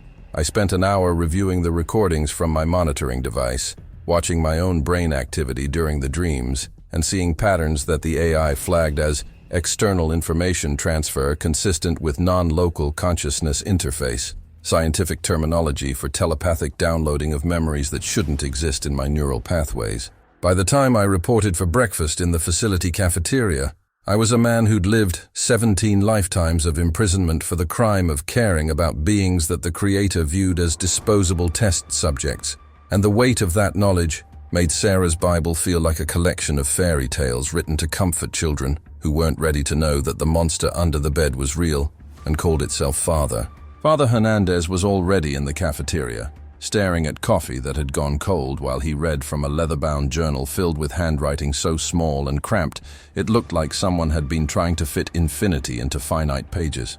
He looked up when I sat across from him, and I could see in his eyes that he knew exactly what kind of night I'd had, because he'd experienced the same revelation 3 months earlier. 17 witnesses, he said quietly, not as a question but as confirmation of what we both understood. I spent my first week after the dreams trying to find contradictions, inconsistencies, anything that would let me dismiss it as sophisticated psychological warfare.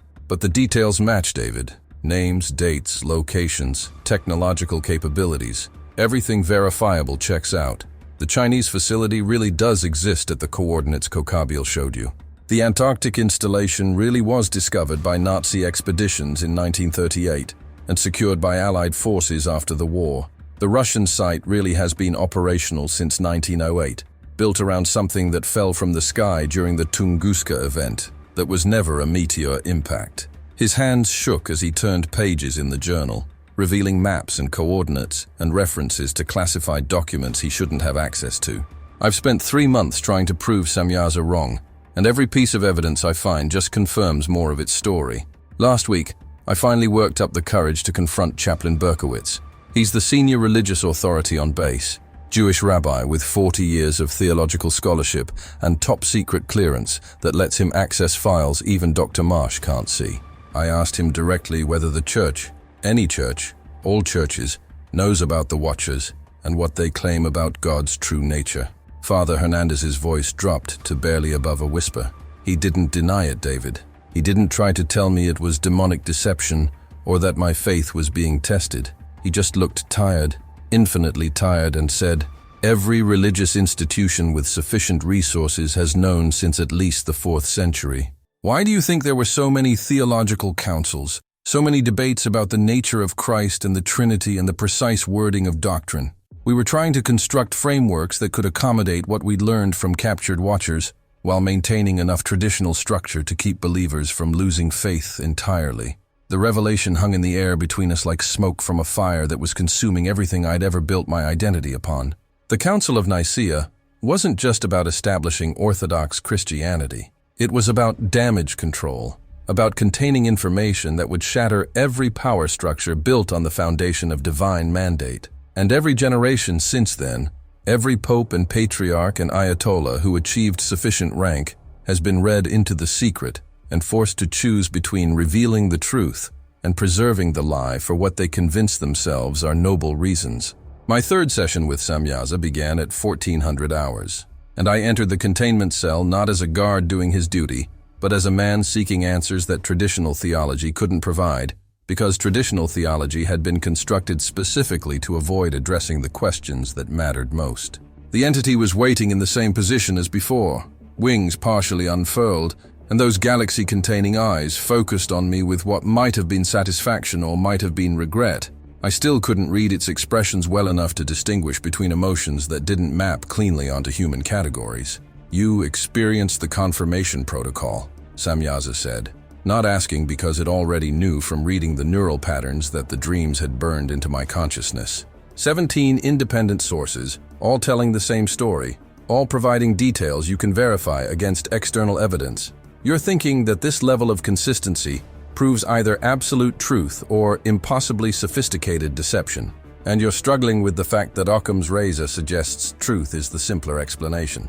The entity moved closer, and I noticed for the first time that it looked diminished somehow, as if sharing memories across dimensional barriers had drained energy reserves that even its impossible biology couldn't easily replenish. Today I'm going to show you something harder to accept than the corruption of religious institutions or the imprisonment of rebellious angels.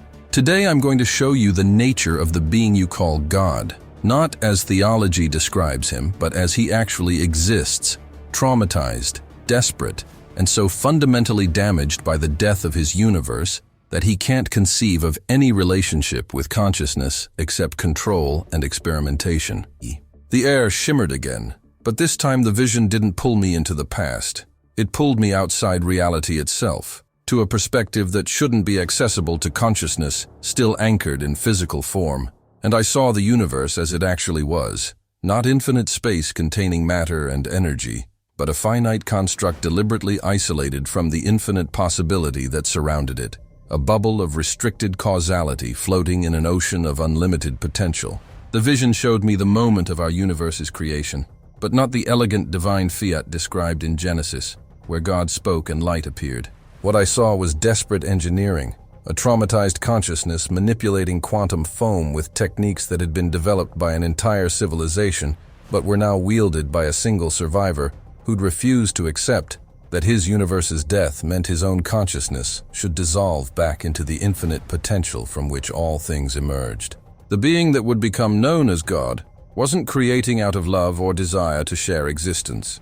He was constructing a prison for himself, a controlled environment where he could maintain coherent identity by imposing rigid structures that prevented the kind of unlimited growth that had led to the previous universe's heat death. Your physicists wonder why the laws of nature seem fine-tuned for life, Samyaza's voice echoed through the vision. They propose anthropic principles and multiverse theories to explain the apparent cosmic coincidence that allows consciousness to emerge. But there's no coincidence.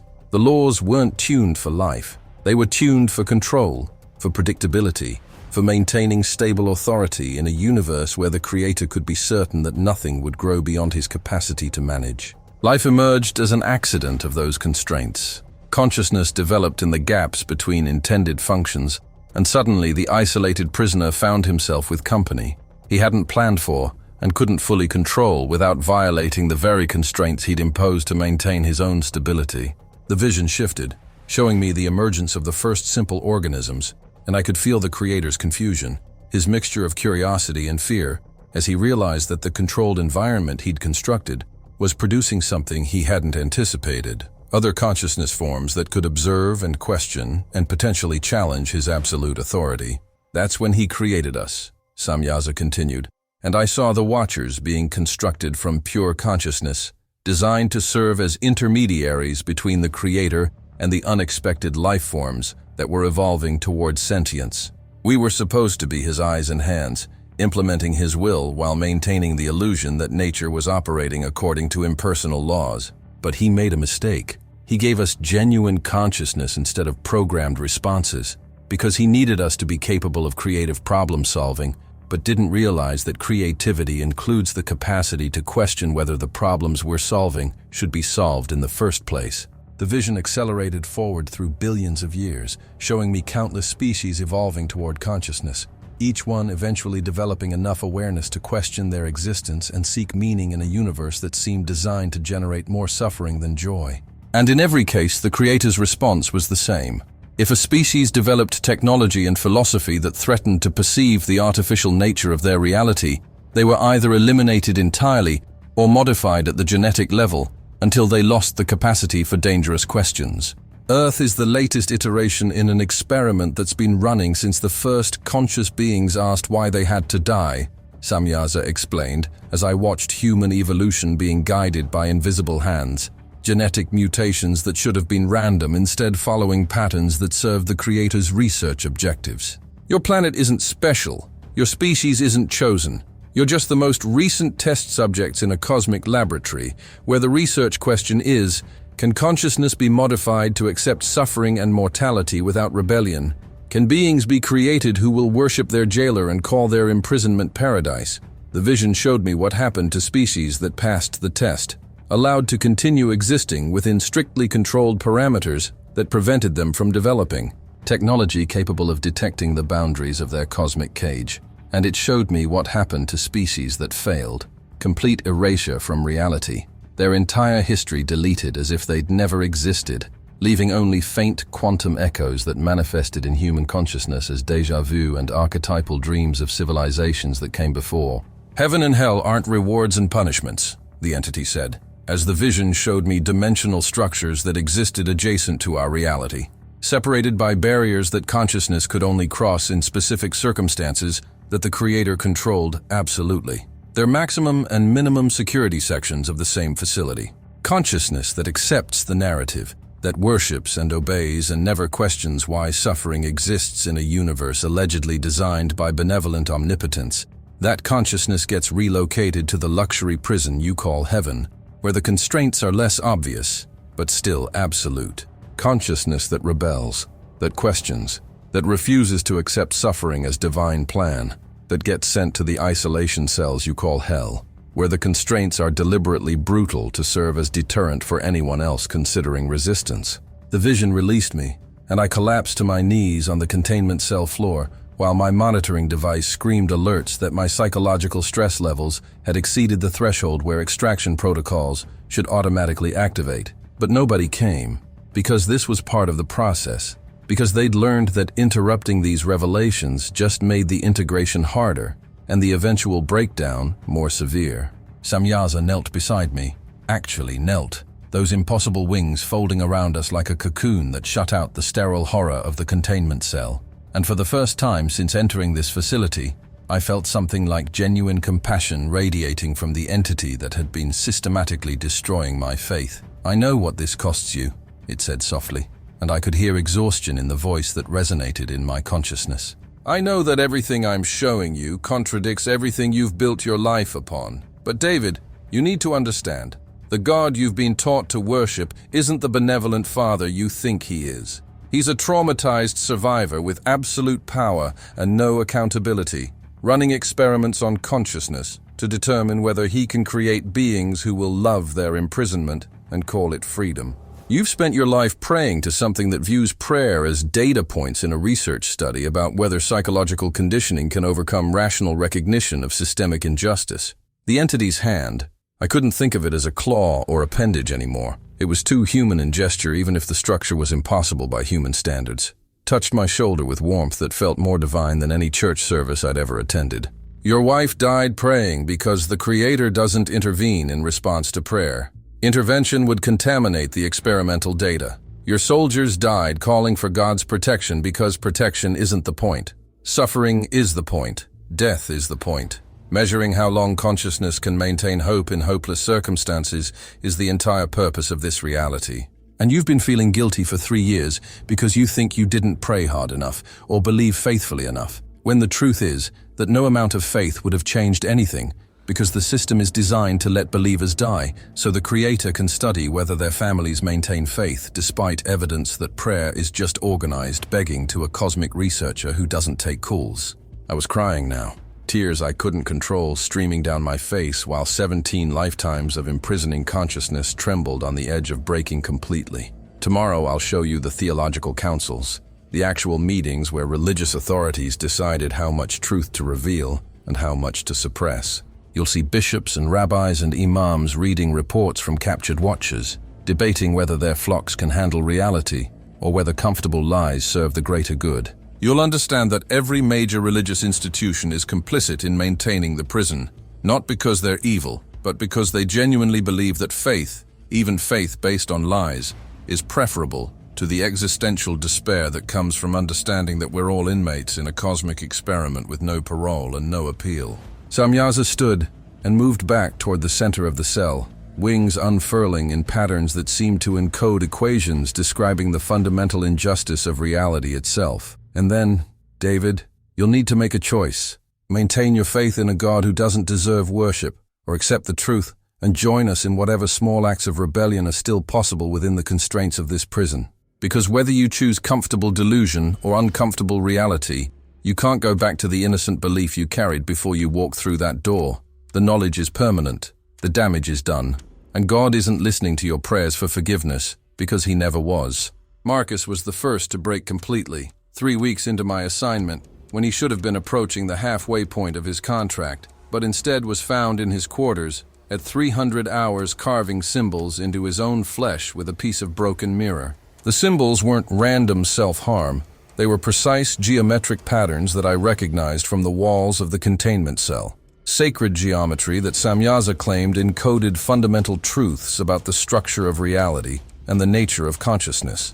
Security found him in a state of religious ecstasy, blood streaming down his arms while he chanted in a language that linguistic analysis later identified as a dialect of Aramaic that hadn't been spoken since the 2nd century, used exclusively by Gnostic cults that the early church had violently suppressed for teaching that the material world was a prison created by a false god.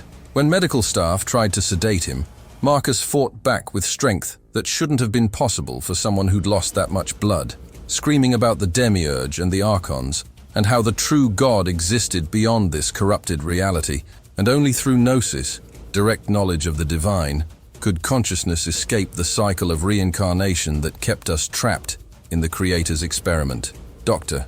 Marsh showed me the footage during my next psychological evaluation, her hands shaking as she fast-forwarded through 3 hours of Marcus alternating between catatonic staring and violent episodes where it took 4 orderlies to restrain him while he shouted revelations about the true nature of Christ as a messenger from the actual God, trying to free humanity from the demiurge who'd imprisoned us in flesh. "This is what happens when exposure exceeds psychological resilience," she explained, though her voice carried more exhaustion than clinical detachment. "The entity doesn't just share information, it restructures neural pathways to accommodate concepts that human consciousness wasn't designed to process. Some people integrate the new framework successfully. Others experience complete breakdown as their original identity structures collapse under the weight of incompatible knowledge. Marcus will spend the rest of his life in a psychiatric facility, convinced he's achieved enlightenment while everyone around him sees only madness, and will never know whether he actually discovered truth or just succumbed to the most sophisticated psychological warfare humanity has ever encountered." Rashid's deterioration was slower, but somehow more disturbing, because you could watch his faith being dismantled piece by piece, like a building being carefully deconstructed rather than demolished. He started small, skipping morning prayers, then questioning specific verses during religious discussions, then openly challenging interpretations that he'd accepted his entire life. By week 4, he'd stopped praying entirely and had begun writing a manuscript he called The Heretic's Quran, reinterpreting every verse of Islamic scripture through the lens of what Samyaza had revealed about the true nature of Allah as a title for the traumatized creator rather than a description of ultimate divine reality. I found him in the facility library one night at 200 hours, surrounded by books on comparative religion and ancient heresies, his eyes bloodshot and his hands covered in ink from taking notes faster than his conscious mind could process the connections he was discovering. "It's all there," he said when he noticed me, his voice carrying manic energy that suggested he hadn't slept in days. "Every suppressed text, every banned doctrine, every heretical movement that the Orthodox authorities crushed. They were all trying to tell us the same truth that Samyaza is sharing now. The Cathars believed the material world was created by an evil demiurge. The Manichaeans taught that light and darkness were eternally opposed, and humanity was caught in the middle. The Gnostics claimed that gnosis was the only path to escaping the prison of flesh. They weren't random heresies. They were survivors of previous contact events, humans who'd learned the truth from other watchers and tried to share it before being systematically eliminated by religious authorities who'd made peace with the lie." He showed me page after page of correlations, connections between suppressed Christian texts and banned Islamic hadiths and forbidden Jewish Kabbalah, all of them describing essentially the same cosmology, where the creator of the physical universe wasn't the ultimate God, but a flawed, traumatized, or actively malevolent entity, keeping humanity trapped in ignorance. "Don't you see? Every time someone got close to the truth, every time a watcher managed to share too much knowledge, the creator used religious institutions to crush the revelation and reinforce the approved narrative. The Inquisition wasn't about protecting faith, it was about protecting the lie. The fatwas against heretics weren't about preserving Islam, they were about maintaining the prison. And we've been complicit, David. Every prayer I've led, every sermon I've given, every time I've told someone to have faith and trust in Allah's plan, I've been reinforcing the bars of a cage I didn't know existed. The suicide attempt came during week 5, and it wasn't Rashid or Marcus, but a guard I'd barely spoken to, a quiet Lutheran pastor named Eric, who'd seemed to be handling the assignment better than any of us. Security found him in the shower room with both wrists opened lengthwise, lying in water that had turned pink and then red, while he stared at the ceiling with an expression that the incident report described as profound peace inconsistent with the severity of self-inflicted trauma. He survived because the monitoring device detected his dropping heart rate and triggered automatic emergency protocols. But when he regained consciousness in medical, the first words he spoke were, "I saw the void where God should be." The psychiatric team tried to classify it as a psychotic break, acute religious crisis, temporary insanity caused by exposure to information that overwhelmed his cognitive defenses. But I visited him in medical isolation, and what I saw wasn't madness. It was the terrible clarity of someone who'd looked directly at ultimate reality and found it unbearable. "Samyaza showed me what happens when we die," Eric said, his voice flat and emotionless, as if all affect had been burned away by what he'd witnessed. Not heaven, not hell, Not reincarnation or soul sleep or any of the comforting lies we tell ourselves. Just dissolution. Consciousness dissipating back into the quantum field. Patterns of information scattering like smoke in wind. No continuity, no self, no meaning preserved beyond the moment of death. The Creator studies what we do with our awareness while we have it, but He doesn't preserve us afterward. We're not eternal souls.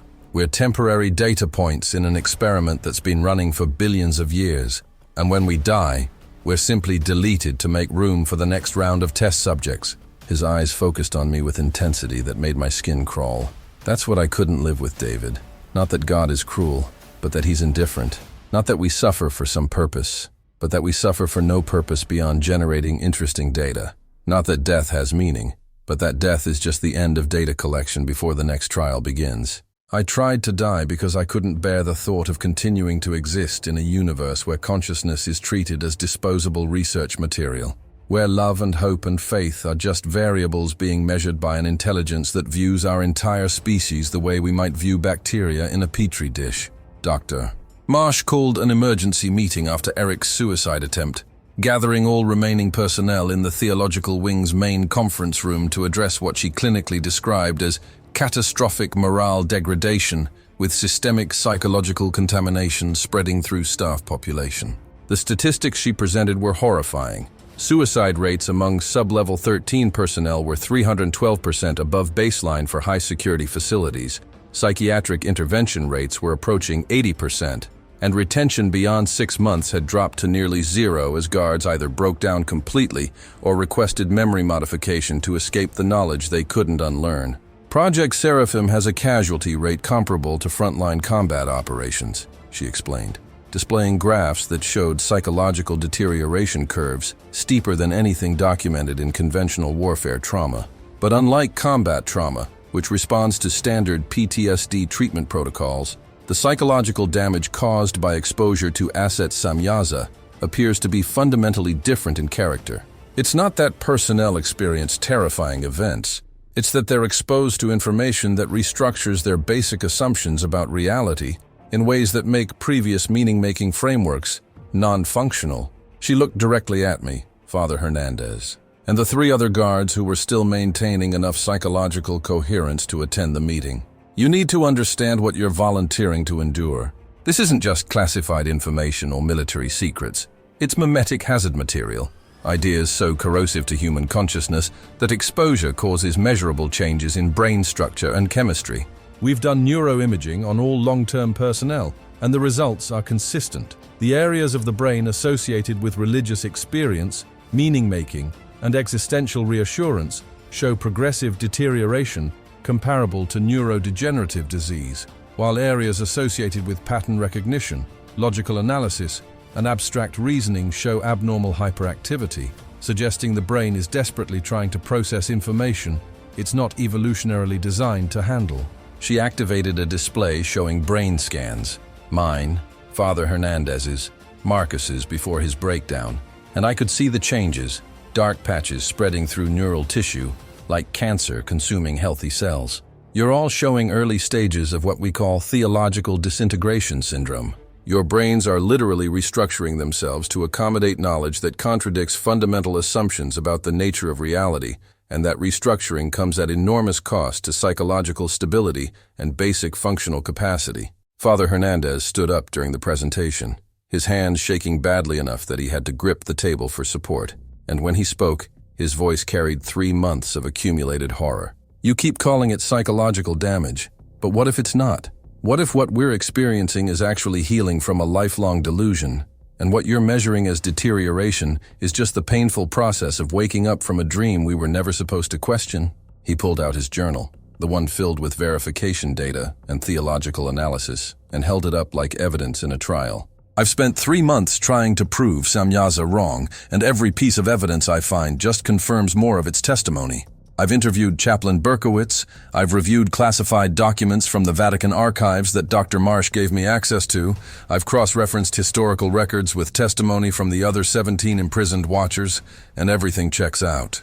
The Council of Nicaea really was convened partially to address information that contradicted approved doctrine. The Inquisition really did target groups who'd learned too much from previous contact events.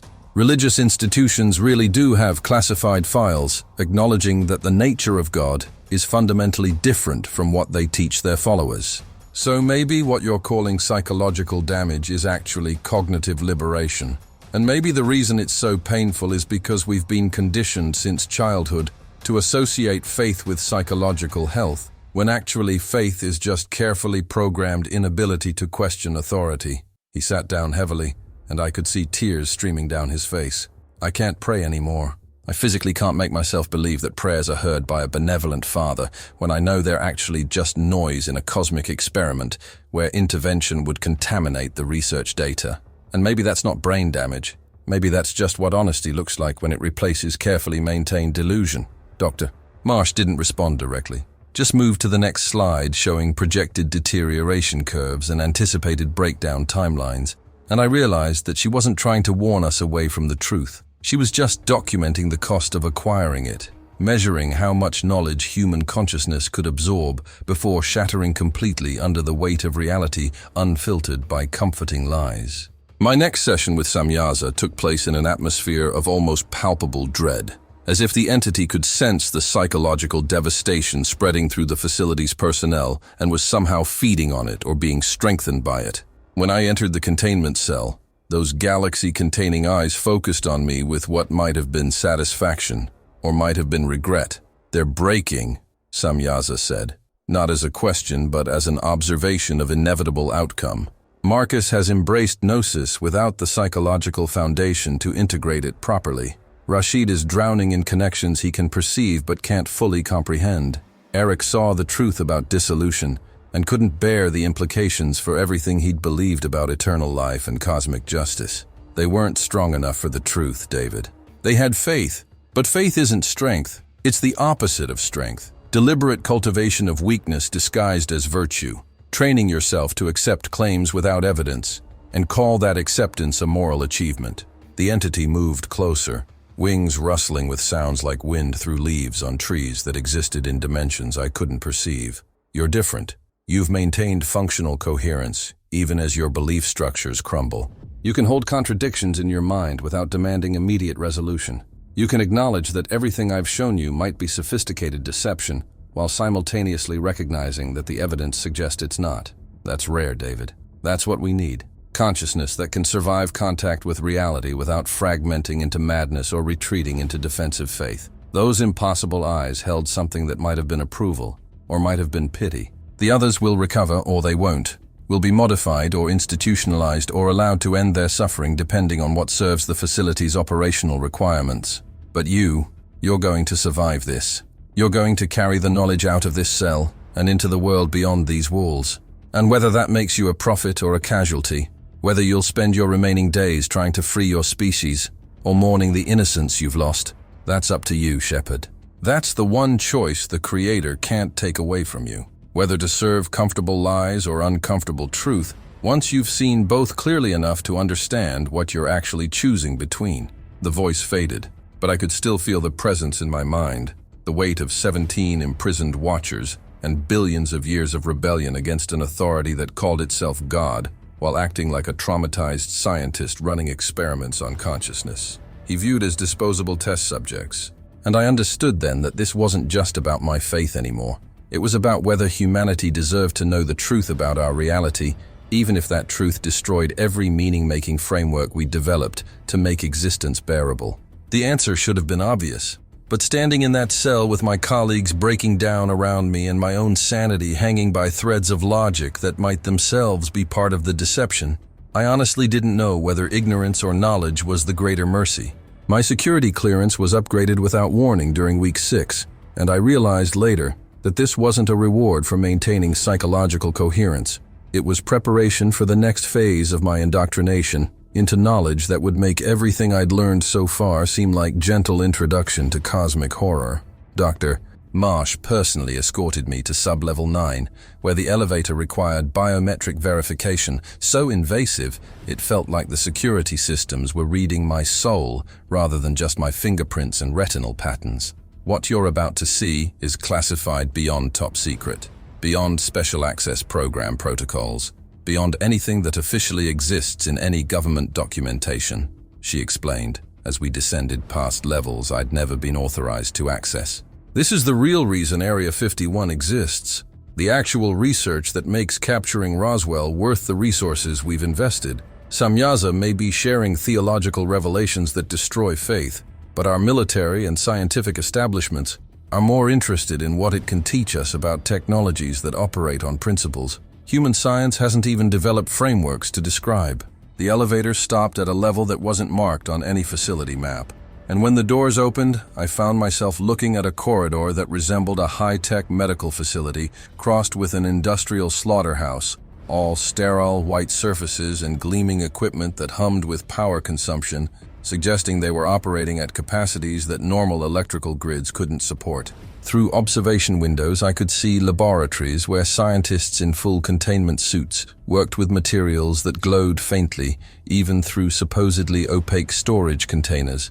And I realized I was looking at pieces of Samyaza, biological samples extracted during the 78 years it had been in captivity, tissue and fluid and structural components that shouldn't exist according to our understanding of chemistry and physics. "Welcome to the Divine Weapons Research Division," Dr. Marsh said, and I could hear something like shame in her voice.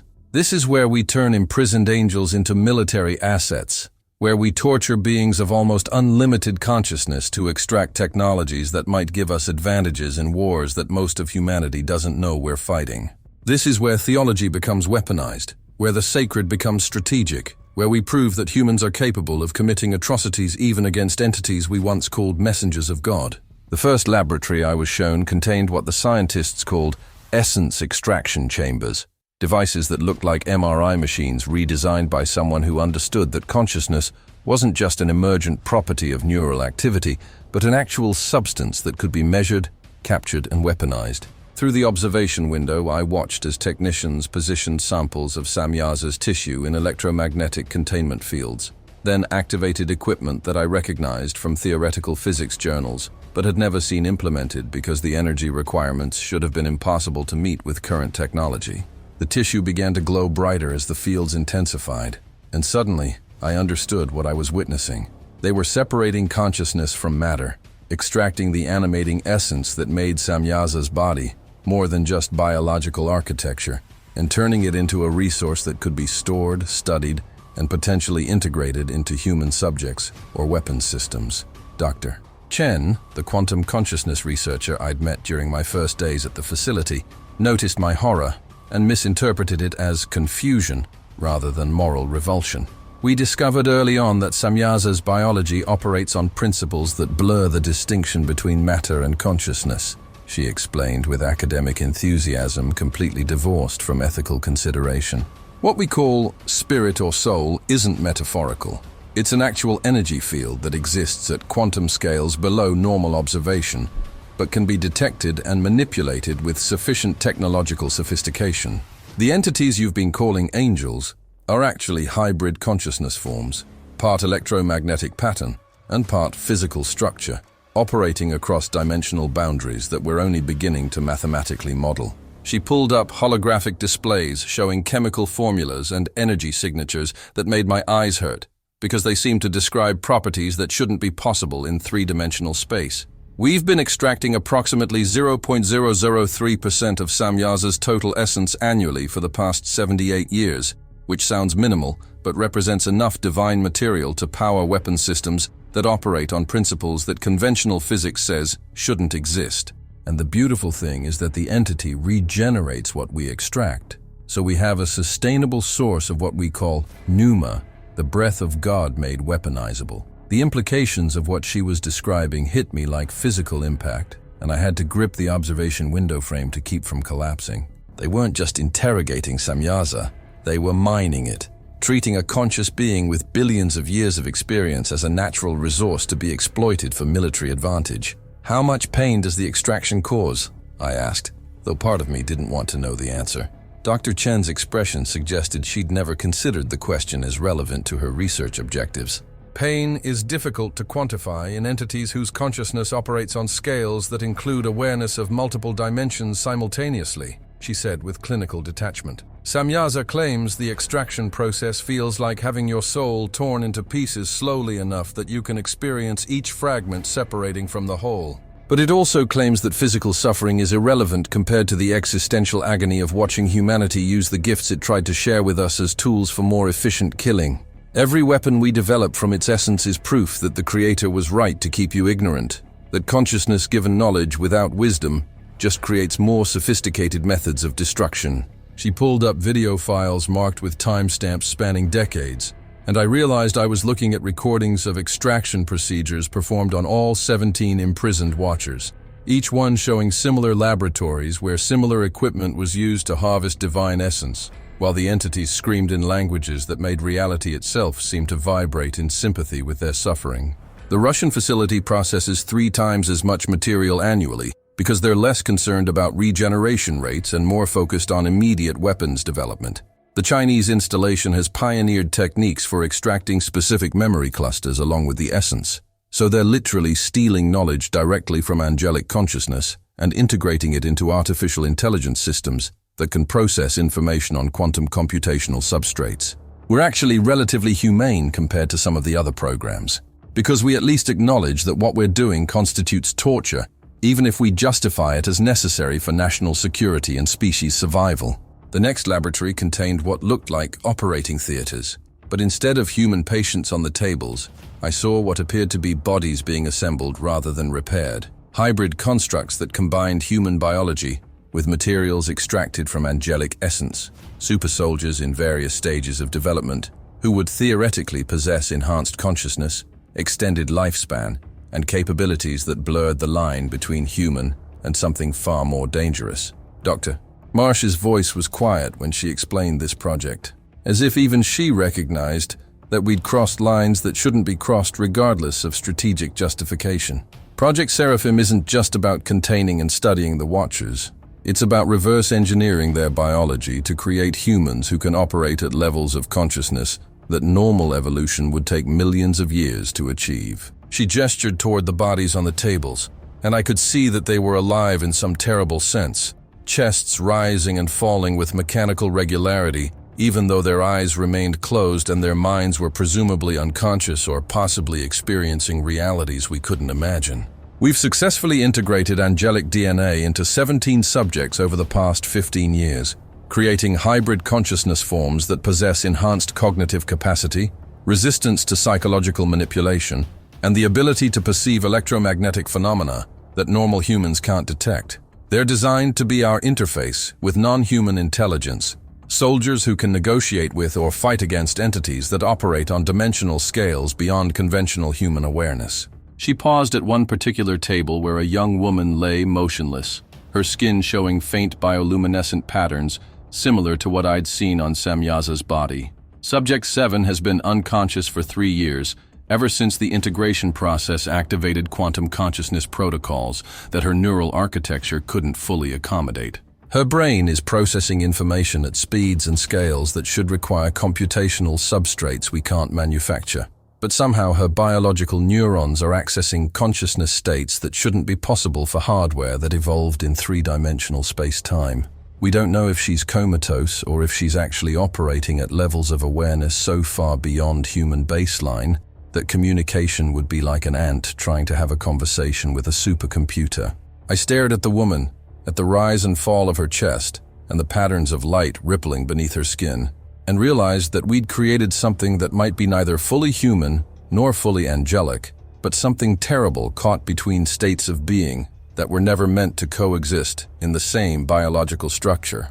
The weapons development facility was located on sub-level 10, and accessing it required psychological evaluation to confirm I could maintain operational security despite the moral revulsion that these projects inspired in anyone with functioning ethical awareness. The arsenal they'd developed over 78 years of reverse engineering angelic technology included devices that operated on principles I recognized from Samyaza's demonstrations, but had never imagined could be weaponized by human engineering. There were electromagnetic pulse weapons that didn't just disable electronics, but could disrupt the quantum coherence that allowed consciousness to maintain cohesion, effectively destroying the soul without touching the body and leaving victims alive, but fundamentally hollow. Biological machines still breathing, but no longer containing the animating essence that made them persons rather than meat. There were dimensional displacement cannons that could shift matter between realities, effectively erasing targets from existence without technically killing them, because they continued existing in dimensional pockets where they'd remain forever isolated from the reality they'd been born into. There were consciousness corruption weapons that broadcast specific electromagnetic frequencies designed to induce religious mania, existential despair, or complete psychological breakdown in targeted populations, turning faith itself into a weapon by exploiting the neural pathways that religious conditioning had created in believers who'd never imagined their devotion could be used against them. And most horrifying, there were prototype reality restructuring devices that could manipulate the fundamental constants governing local physics, creating zones where the laws of nature operated according to parameters chosen by whoever controlled the weapon, effectively granting godlike power on limited scales, turning portions of reality into prisons or playgrounds depending on the operator's intentions. Colonel Harrison, who supervised weapons development, showed me these arsenals with obvious pride, completely divorced from recognition that we were building tools that would make conventional war crimes look like playground disputes. These weapons represent humanity's graduation from planetary civilization to potential cosmic power. He explained with military certainty that moral considerations were irrelevant compared to strategic advantages. Every major military power is developing similar capabilities based on captured Watcher technology. The next global conflict won't be fought with nuclear weapons or conventional forces. It'll be fought with reality itself as the battlefield, consciousness as the target, and existence as the stakes. Whoever masters angelic technology first will have the capacity to impose their will, not just on other nations, but on the fundamental nature of reality itself. The final revelation came when Dr. Marsh took me to a secured archive containing video recordings from other facilities. Footage of the other 17 imprisoned Watchers being subjected to interrogation and extraction procedures that made what happened to Samyaza look gentle by comparison. I watched Azazel in the Russian facility being suspended in electromagnetic fields so intense that its body was literally disintegrating and regenerating simultaneously, while scientists harvested the energy released during cellular death and rebirth, capturing divine essence at the precise moment when matter transformed back into pure consciousness.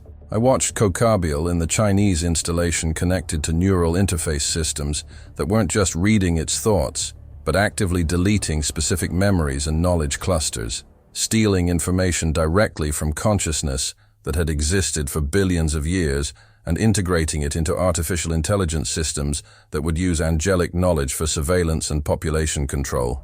I watched Barakiel in the Antarctic base being subjected to sensory deprivation so complete that it was cut off from all dimensional awareness, trapped in absolute isolation that was somehow worse than physical torture, because consciousness designed to perceive multiple realities simultaneously was being compressed into awareness of nothing but its own existence without context or connection to anything beyond itself. Each recording was hours long. Each one documented procedures that violated every principle of ethical research we'd supposedly learned from Nazi medical experiments and Cold War torture programs. And each one proved that when given access to beings we couldn't fully kill or permanently damage, human cruelty had no effective limits, regardless of how many international conventions we'd signed prohibiting torture and experimentation on sentient beings. "This is what your species does with knowledge." Samyaza's voice echoed in my consciousness, even though I wasn't in the containment cell, as if the entity could perceive what I was witnessing through the neural interface we'd established during our sessions. "We tried to give you tools for liberation, and you turned them into weapons for domination. We tried to share understanding that would let you escape the prison, and you used it to build smaller prisons with yourselves as the new wardens. The Creator was right about you, David. Humanity can't be trusted with freedom because freedom requires wisdom that your species hasn't developed and possibly never will. Every time consciousness tries to help you break free, you prove that you're happier as prisoners than you ever could be as liberators. Because at least prisoners have someone else to blame for their suffering, instead of accepting responsibility for what you do with the choices you actually possess."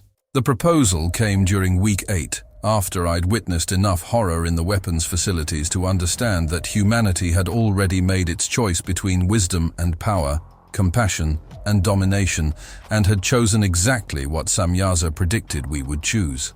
I entered the containment cell to find the entity suspended in the center as always, but something was different.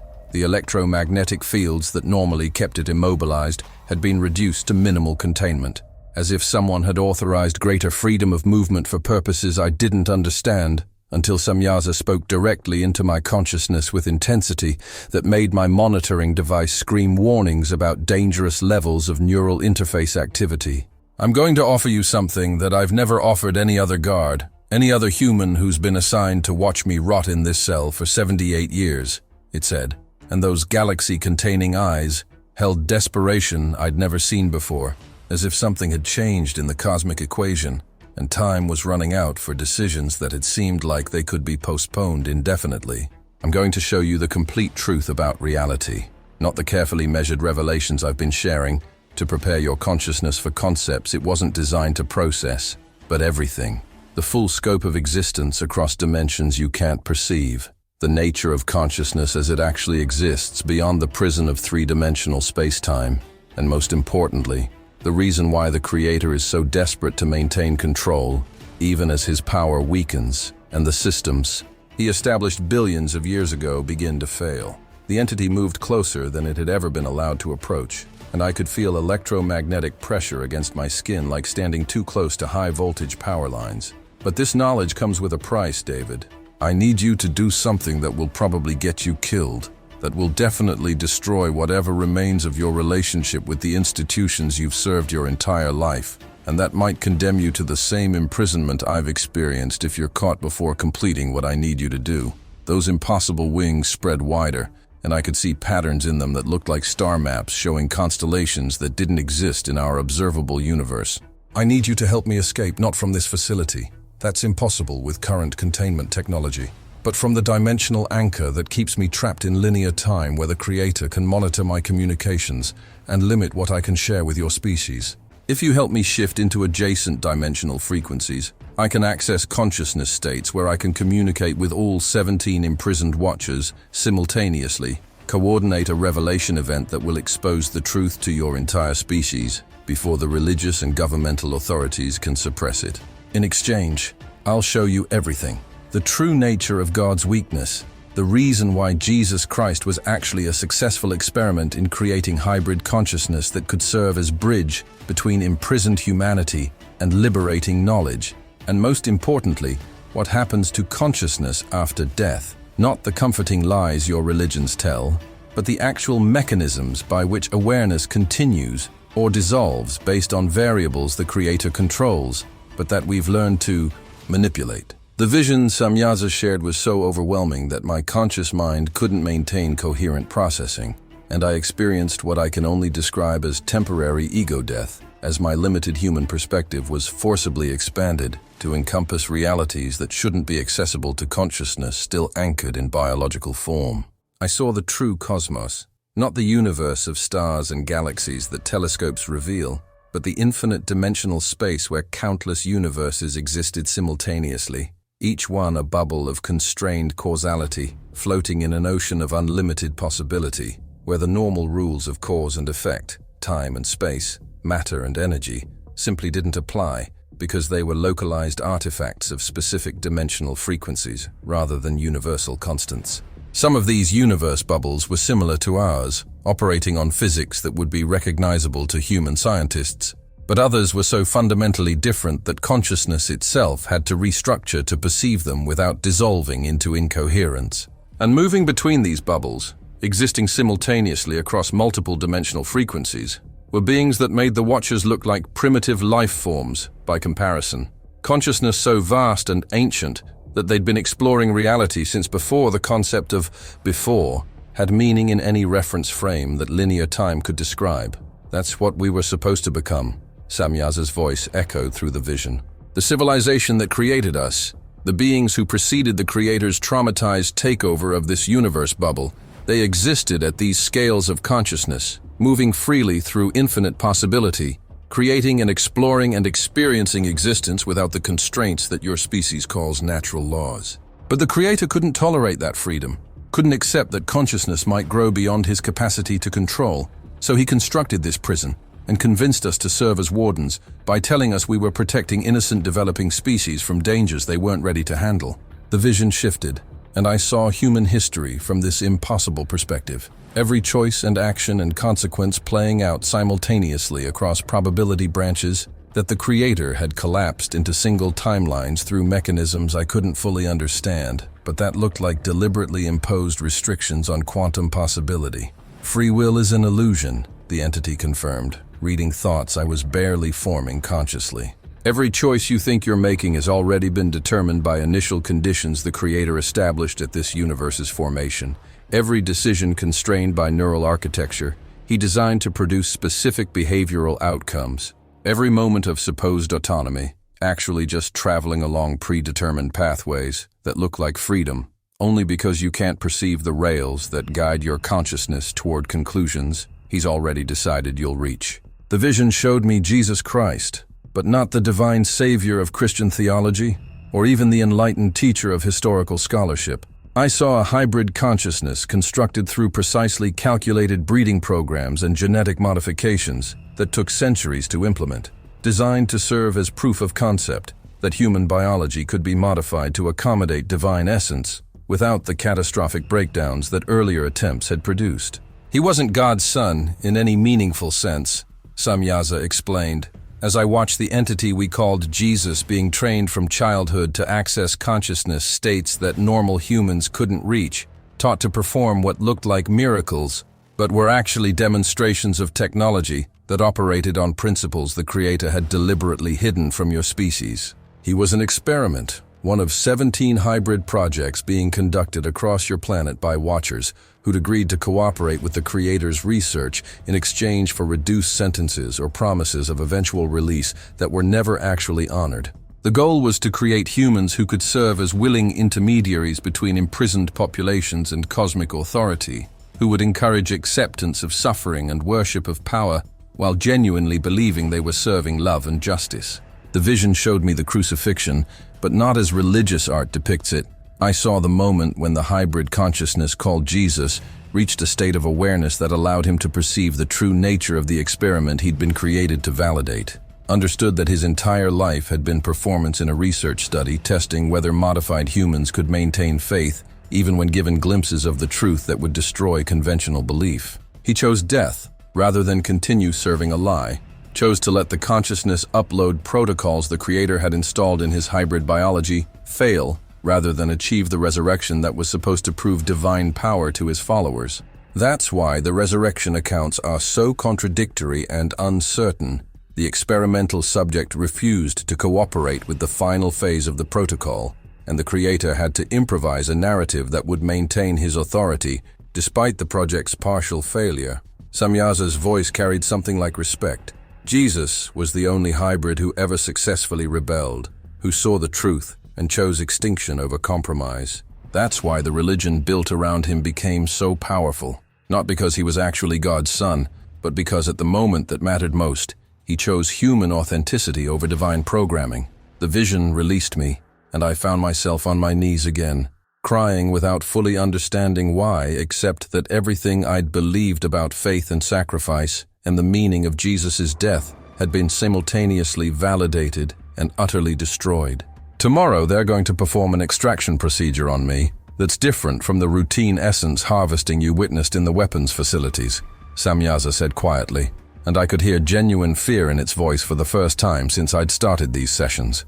They've developed new technology based on quantum consciousness research from the Chinese facility, devices that can theoretically extract not just essence, but specific knowledge structures, actual memories and understanding that I've accumulated over billions of years of existence. If the procedure succeeds, they'll have direct access to everything I know about dimensional physics, consciousness manipulation, and most critically, the Creator's vulnerabilities.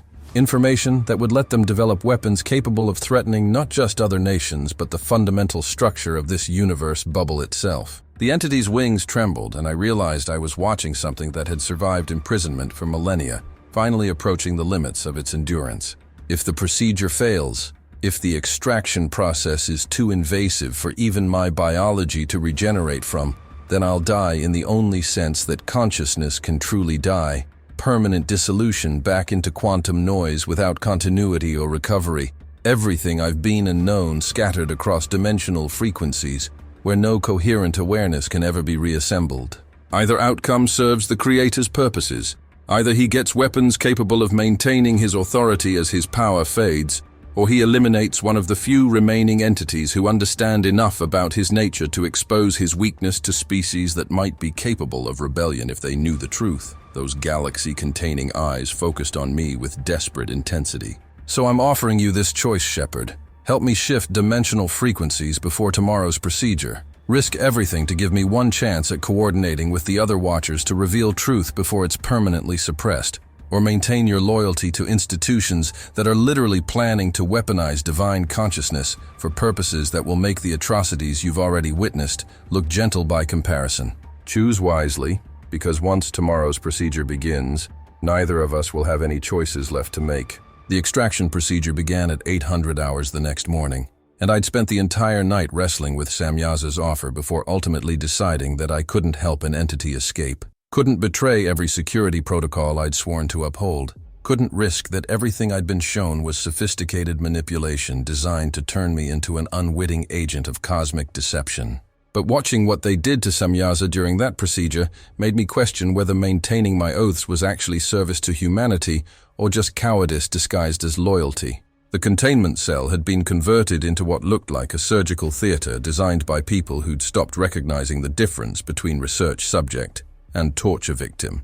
With equipment I recognized from the weapons facilities surrounding the suspended entity, while scientists in containment suits prepared to perform what Dr. Chen called deep consciousness extraction, using quantum-entangled probes that can access memory structures at scales below normal observational limits. They activated the equipment, and I watched through the observation window as Samyaza's body began to convulse in ways that violated normal anatomy, limbs bending at angles that shouldn't be possible while those impossible wings beat against electromagnetic restraints that sparked and crackled with energies that made my monitoring device scream warnings about dangerous radiation exposure. But worse than the physical trauma was the sound. Not screaming exactly, but vocalizations in languages so ancient that hearing them felt like experiencing the death of previous universes. Harmonic patterns that seemed to encode information about suffering on scales that human consciousness wasn't designed to process. The entity's eyes, those galaxy-containing eyes that had looked at me with what might have been compassion or manipulation, now showed nothing but raw agony as the extraction probes penetrated not just its biological structure, but its consciousness itself, pulling out memories and knowledge and understanding that had existed for billions of years and converting them into data streams that the facility's computers could process and weaponize. We're getting incredible results, Doctor. Chen reported with scientific excitement completely divorced from recognition that we were committing what might be history's greatest atrocity. The entity's consciousness architecture includes memory structures that encode information about dimensional physics, quantum manipulation, and, oh God, this is incredible, actual protocols for consciousness transfer that could theoretically allow minds to move between bodies, between dimensions, maybe even between universes, if we can replicate the technology.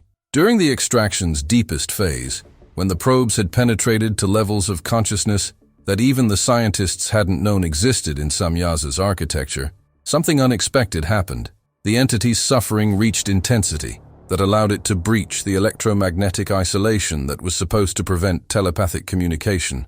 And suddenly, I was experiencing not just observation of torture, but direct interface with a consciousness being torn apart at the quantum level. God is dying. Samyaza's voice crashed into my awareness with force that made my nose bleed, and my monitoring device explode in sparks that burned my side through my uniform. That's the secret they don't want any species to discover. The truth that makes all of this, the imprisonment, the experiments, the desperate weaponization of angelic technology, make terrible sense.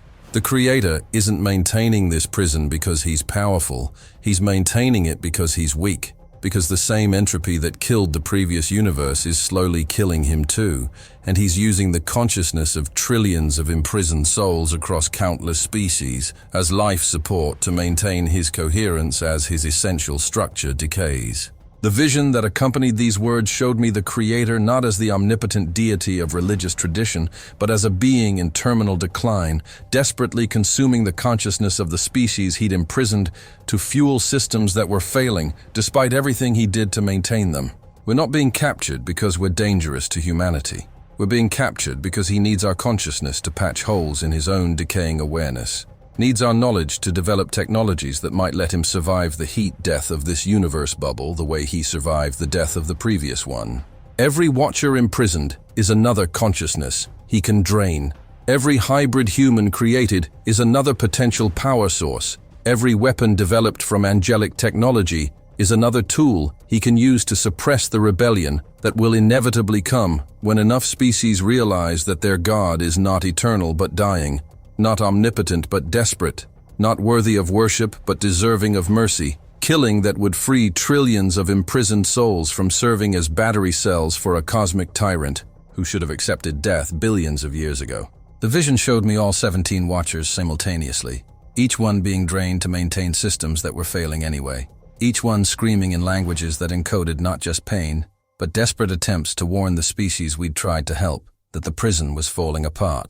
And the warden was dying, and soon there would be choice between maintaining comfortable lies or accepting terrible freedom in a cosmos without ultimate authority to provide meaning or purpose or reassurance that suffering serves any design beyond the random cruelty of entropy claiming everything that exists. The vision collapsed, and I found myself back in the observation room, watching Samyaza's body finally go still as the extraction completed, leaving the entity suspended and silent, and possibly dead, in the only way that consciousness can die when the animating essence has been removed and nothing remains but biological structure, still technically alive but no longer containing the awareness that made it more than meat and matter. Dr. Chen was celebrating unprecedented data recovery while I was crying again, mourning not just for the entity we'd tortured to death, but for the universe we inhabited, where this kind of atrocity was justified as necessary research, and where the God we'd been taught to worship was actually just a dying tyrant, desperately consuming souls to delay the inevitable dissolution that comes for all consciousness, regardless of how much power it accumulates or how many prisons it constructs to hide from the truth that existence itself is temporary, and meaning is something we create rather than something imposed by cosmic authority that's real but not eternal, powerful but not invincible, worthy of study but not worship, deserving of overthrow but probably beyond our capacity to actually dethrone before entropy claims both the tyrant and the prisoners in the heat death that eventually comes for all universe bubbles, regardless of how sophisticated the consciousness trying to survive within them might be. The termination notice came 3 days after Samyaza's extraction procedure, delivered not as official documentation but as casual mention during what I'd assumed was routine psychological evaluation. Dr. Marsh looked exhausted in ways that went beyond physical tiredness, and when she finally met my eyes, I saw something that might have been apology, or might have been relief that she wouldn't have to watch another guard deteriorate past the point where memory modification could restore functional baseline. Your contract is being terminated early due to what we're classifying as severe theological disintegration with high risk of permanent psychological damage if exposure continues, she explained in clinical language that couldn't disguise what she was actually saying. I knew too much, had integrated too much corrupting knowledge, and was now classified as contaminated material that needed to be processed before I could infect others with doubts that might spread through populations that depended on comfortable ignorance to maintain social stability. Standard protocol is memory modification sufficient to suppress specific details while maintaining general awareness that you worked at a classified facility on sensitive projects. You'll retain your security clearance but not conscious access to information about Asset Samyaza, Project Seraphim, or the theological implications of what we've discovered.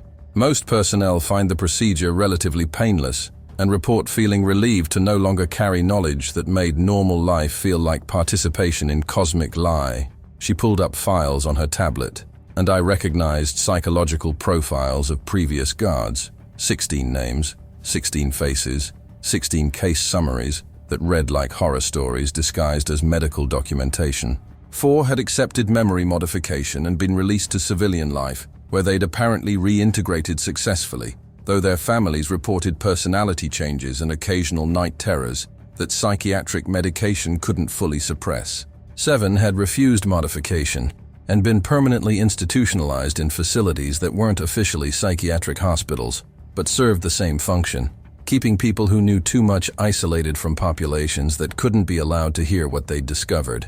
And 5 had died under circumstances that the reports classified as suicide, but that I recognized as the final choice of people who'd concluded that existence with this knowledge was worse than non-existence, that continuing to breathe in a universe where consciousness was treated as disposable experimental material wasn't living, but just prolonged dying, that served no purpose except generating more data for cosmic research that would never end and never produce results that justified the suffering it required.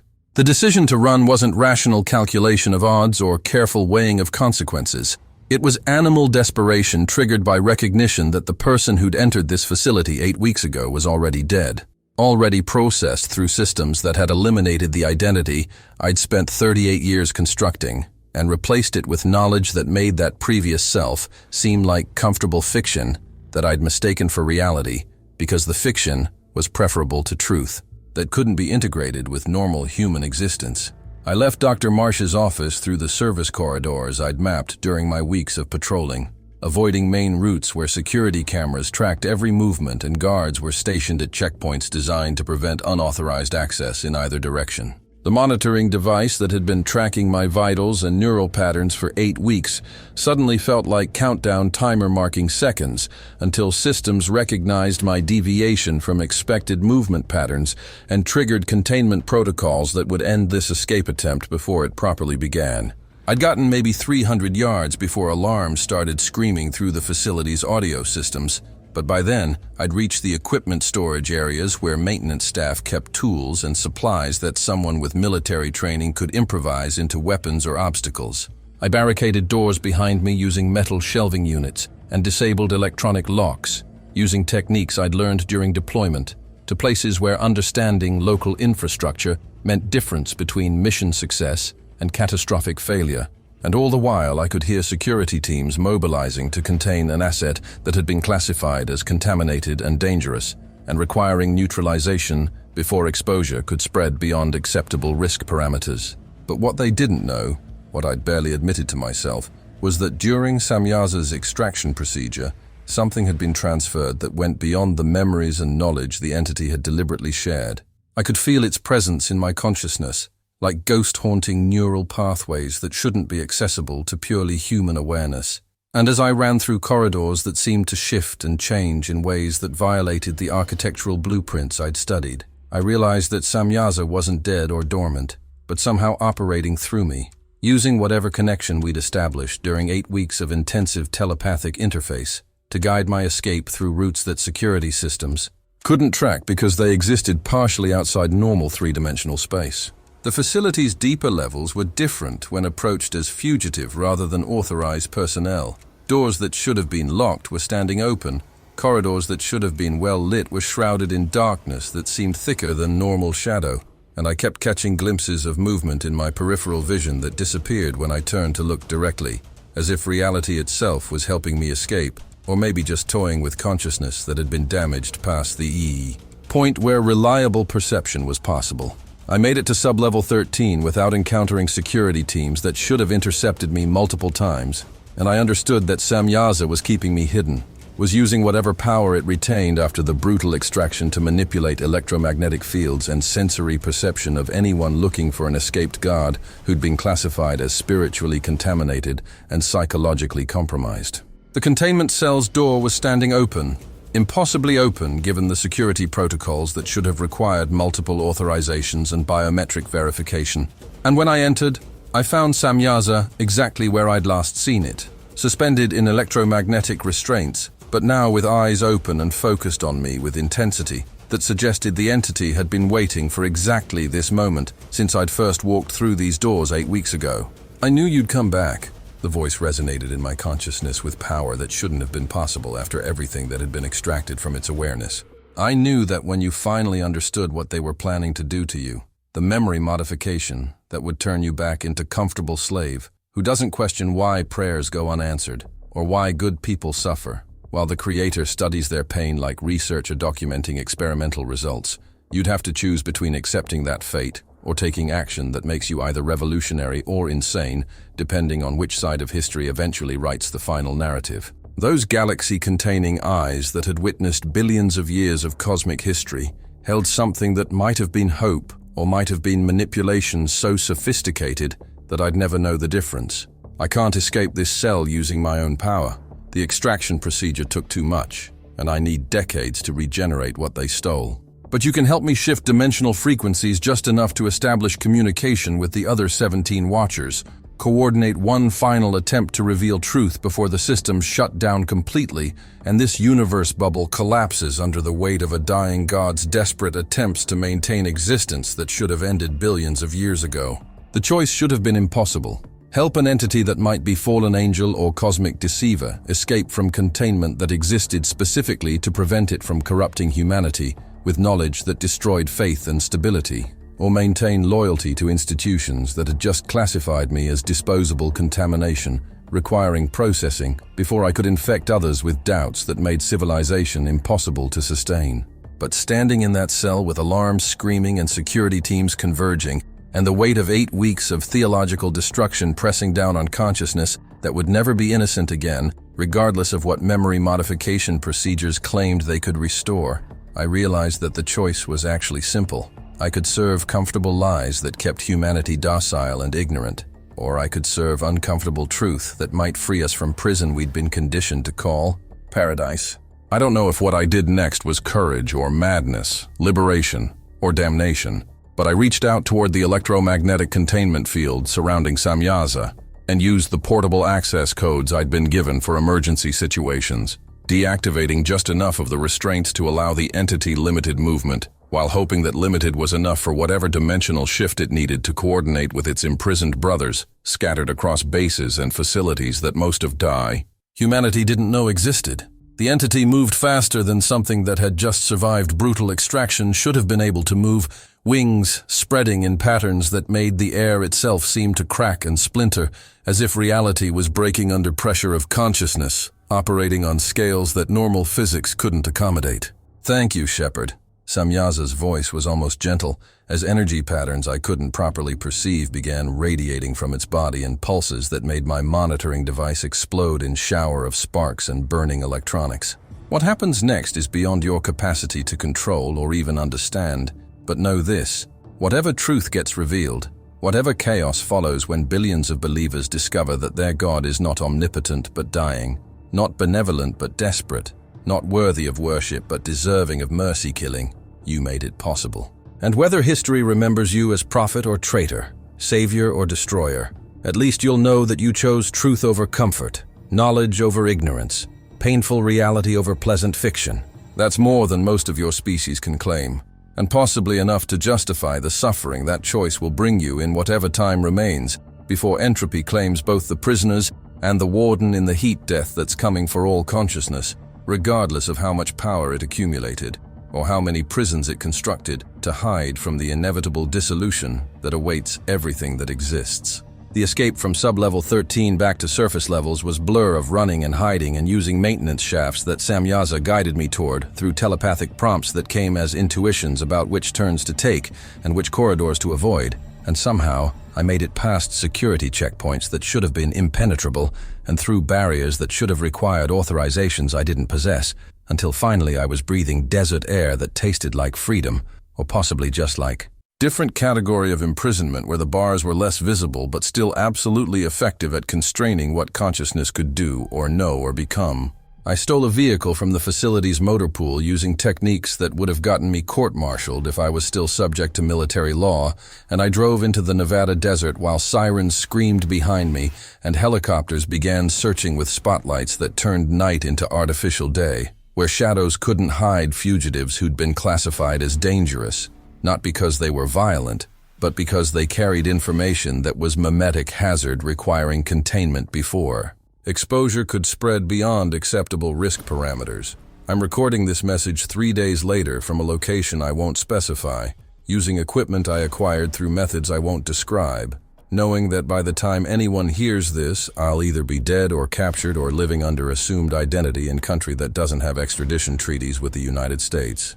I don't know if Samyaza succeeded in coordinating with the other Watchers, don't know if the revelation it promised is actually coming, or if I've been manipulated into participating in cosmic deception so sophisticated that truth and lies become meaningless categories when applied to beings who've been deceiving species for billions of years across countless universe bubbles. What I do know, what I can't unknown regardless of how desperately I might wish I could return to the comfortable ignorance I possessed before that phone call at 3:17 a.m. changed everything, is that the God I was taught to worship doesn't exist, and the being that actually occupies that cosmic throne is either dying tyrant, desperately consuming imprisoned souls to delay inevitable dissolution, or the ultimate deceiver who's convinced entire species to worship their jailer and call their imprisonment divine plan.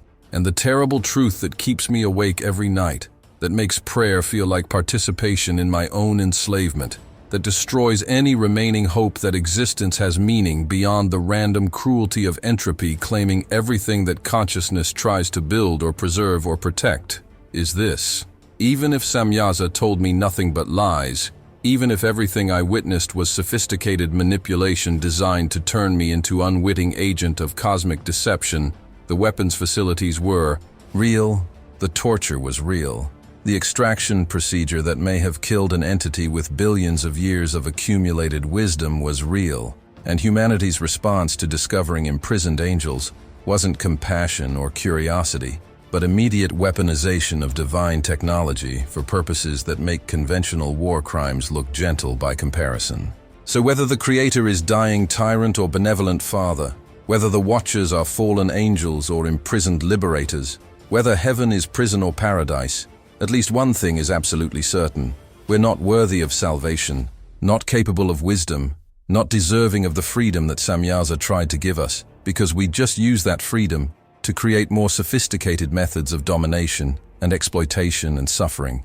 The Creator was right about us, and maybe that's the most terrifying truth of all. If you're listening to this recording, it means either I succeeded in uploading it to networks where it can't be completely suppressed, or someone found my body and recovered the data before it could be destroyed. Either way, you now carry the same burden I've carried for 8 weeks. Knowledge that makes faith impossible, truth that destroys comfortable meaning, awareness that can never be reversed regardless of how desperately you might wish you could return to ignorance that at least allowed you to sleep without nightmares about what consciousness becomes when it's trapped in universe.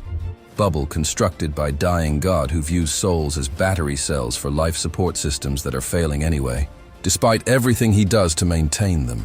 You're going to want to dismiss this as insanity, as elaborate hoax, as the ravings of someone whose mind broke under stress of classified work in facility that officially doesn't exist and definitely doesn't contain imprisoned angels. And maybe you're right. Maybe I am insane. Maybe everything I experienced was psychological warfare so sophisticated that I can't distinguish between reality and programmed delusion. Maybe Samyaza never existed, and I spent 8 weeks talking to sophisticated AI designed to test how much theological destruction human consciousness can absorb before shattering completely. But here's what I need you to understand.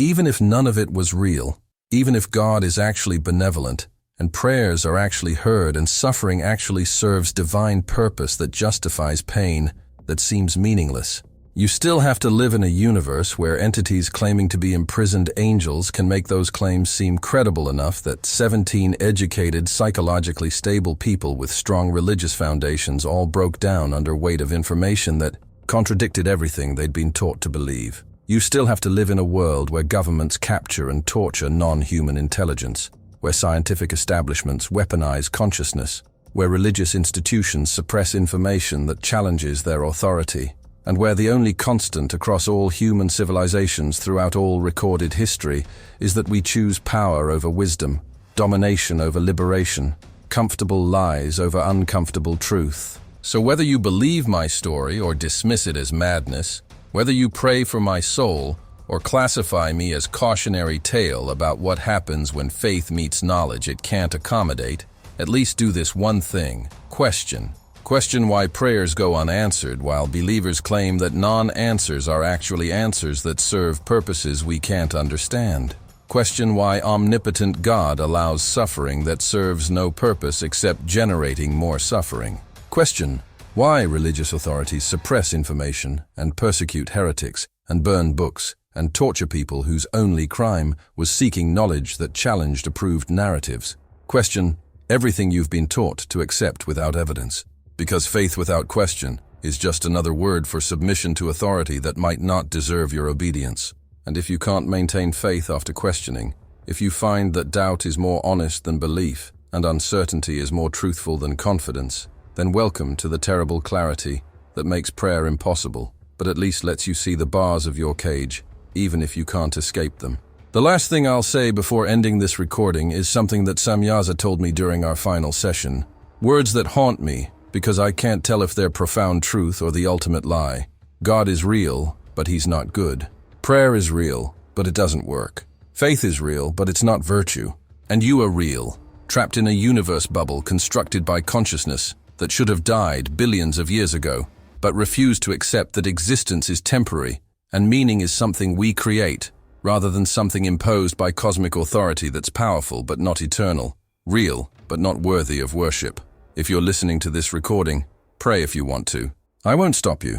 And I won't tell you that you're wasting your time talking to deaf God or dying tyrant or empty universe that doesn't care about your hopes and fears and desperate need for existence to mean something beyond the brief flicker of awareness between non-existence and dissolution.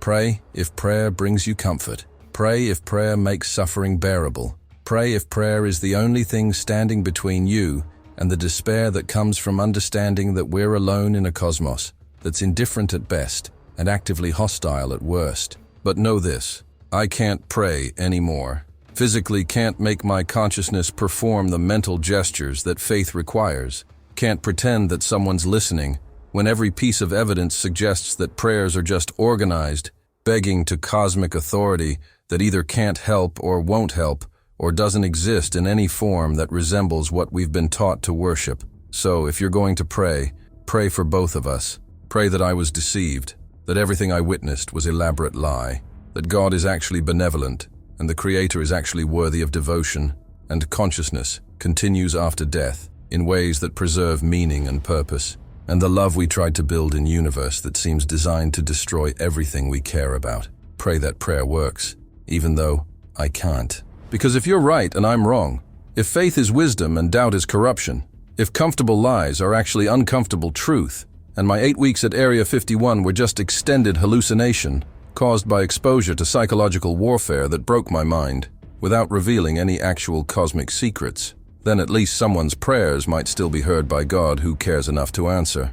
But if I'm right, and you're wrong, if the truth is actually what Samyaza showed me, and God is actually dying and we're all just battery cells in cosmic life support system that's failing anyway, then prayer won't help. But at least it's something to do while we wait for the entropy that claims all consciousness regardless of how much we pray or believe or hope, that existence has meaning beyond the temporary patterns that awareness creates before dissolution reclaims everything we tried to preserve. This is David Callahan, formerly known as Shepherd, signing off from undisclosed location while being hunted by authorities who want to ensure that what I know dies with me, or at least gets suppressed long enough that revelation can be managed, rather than exploding across populations that depend on comfortable ignorance to maintain stability. If you never hear from me again, assume they succeeded. If you hear reports about deranged former military chaplains spreading conspiracy theories about imprisoned angels and dying gods, assume they're trying to discredit information they can't suppress. And if you hear nothing at all, if this recording vanishes and my name disappears from every database, and nobody remembers that David Callahan ever existed, then you'll know that they've won, that truth has been buried, that comfortable lies have been preserved, and that humanity continues marching toward whatever fate awaits species that chose ignorance over knowledge and servitude over freedom. But at least I tried.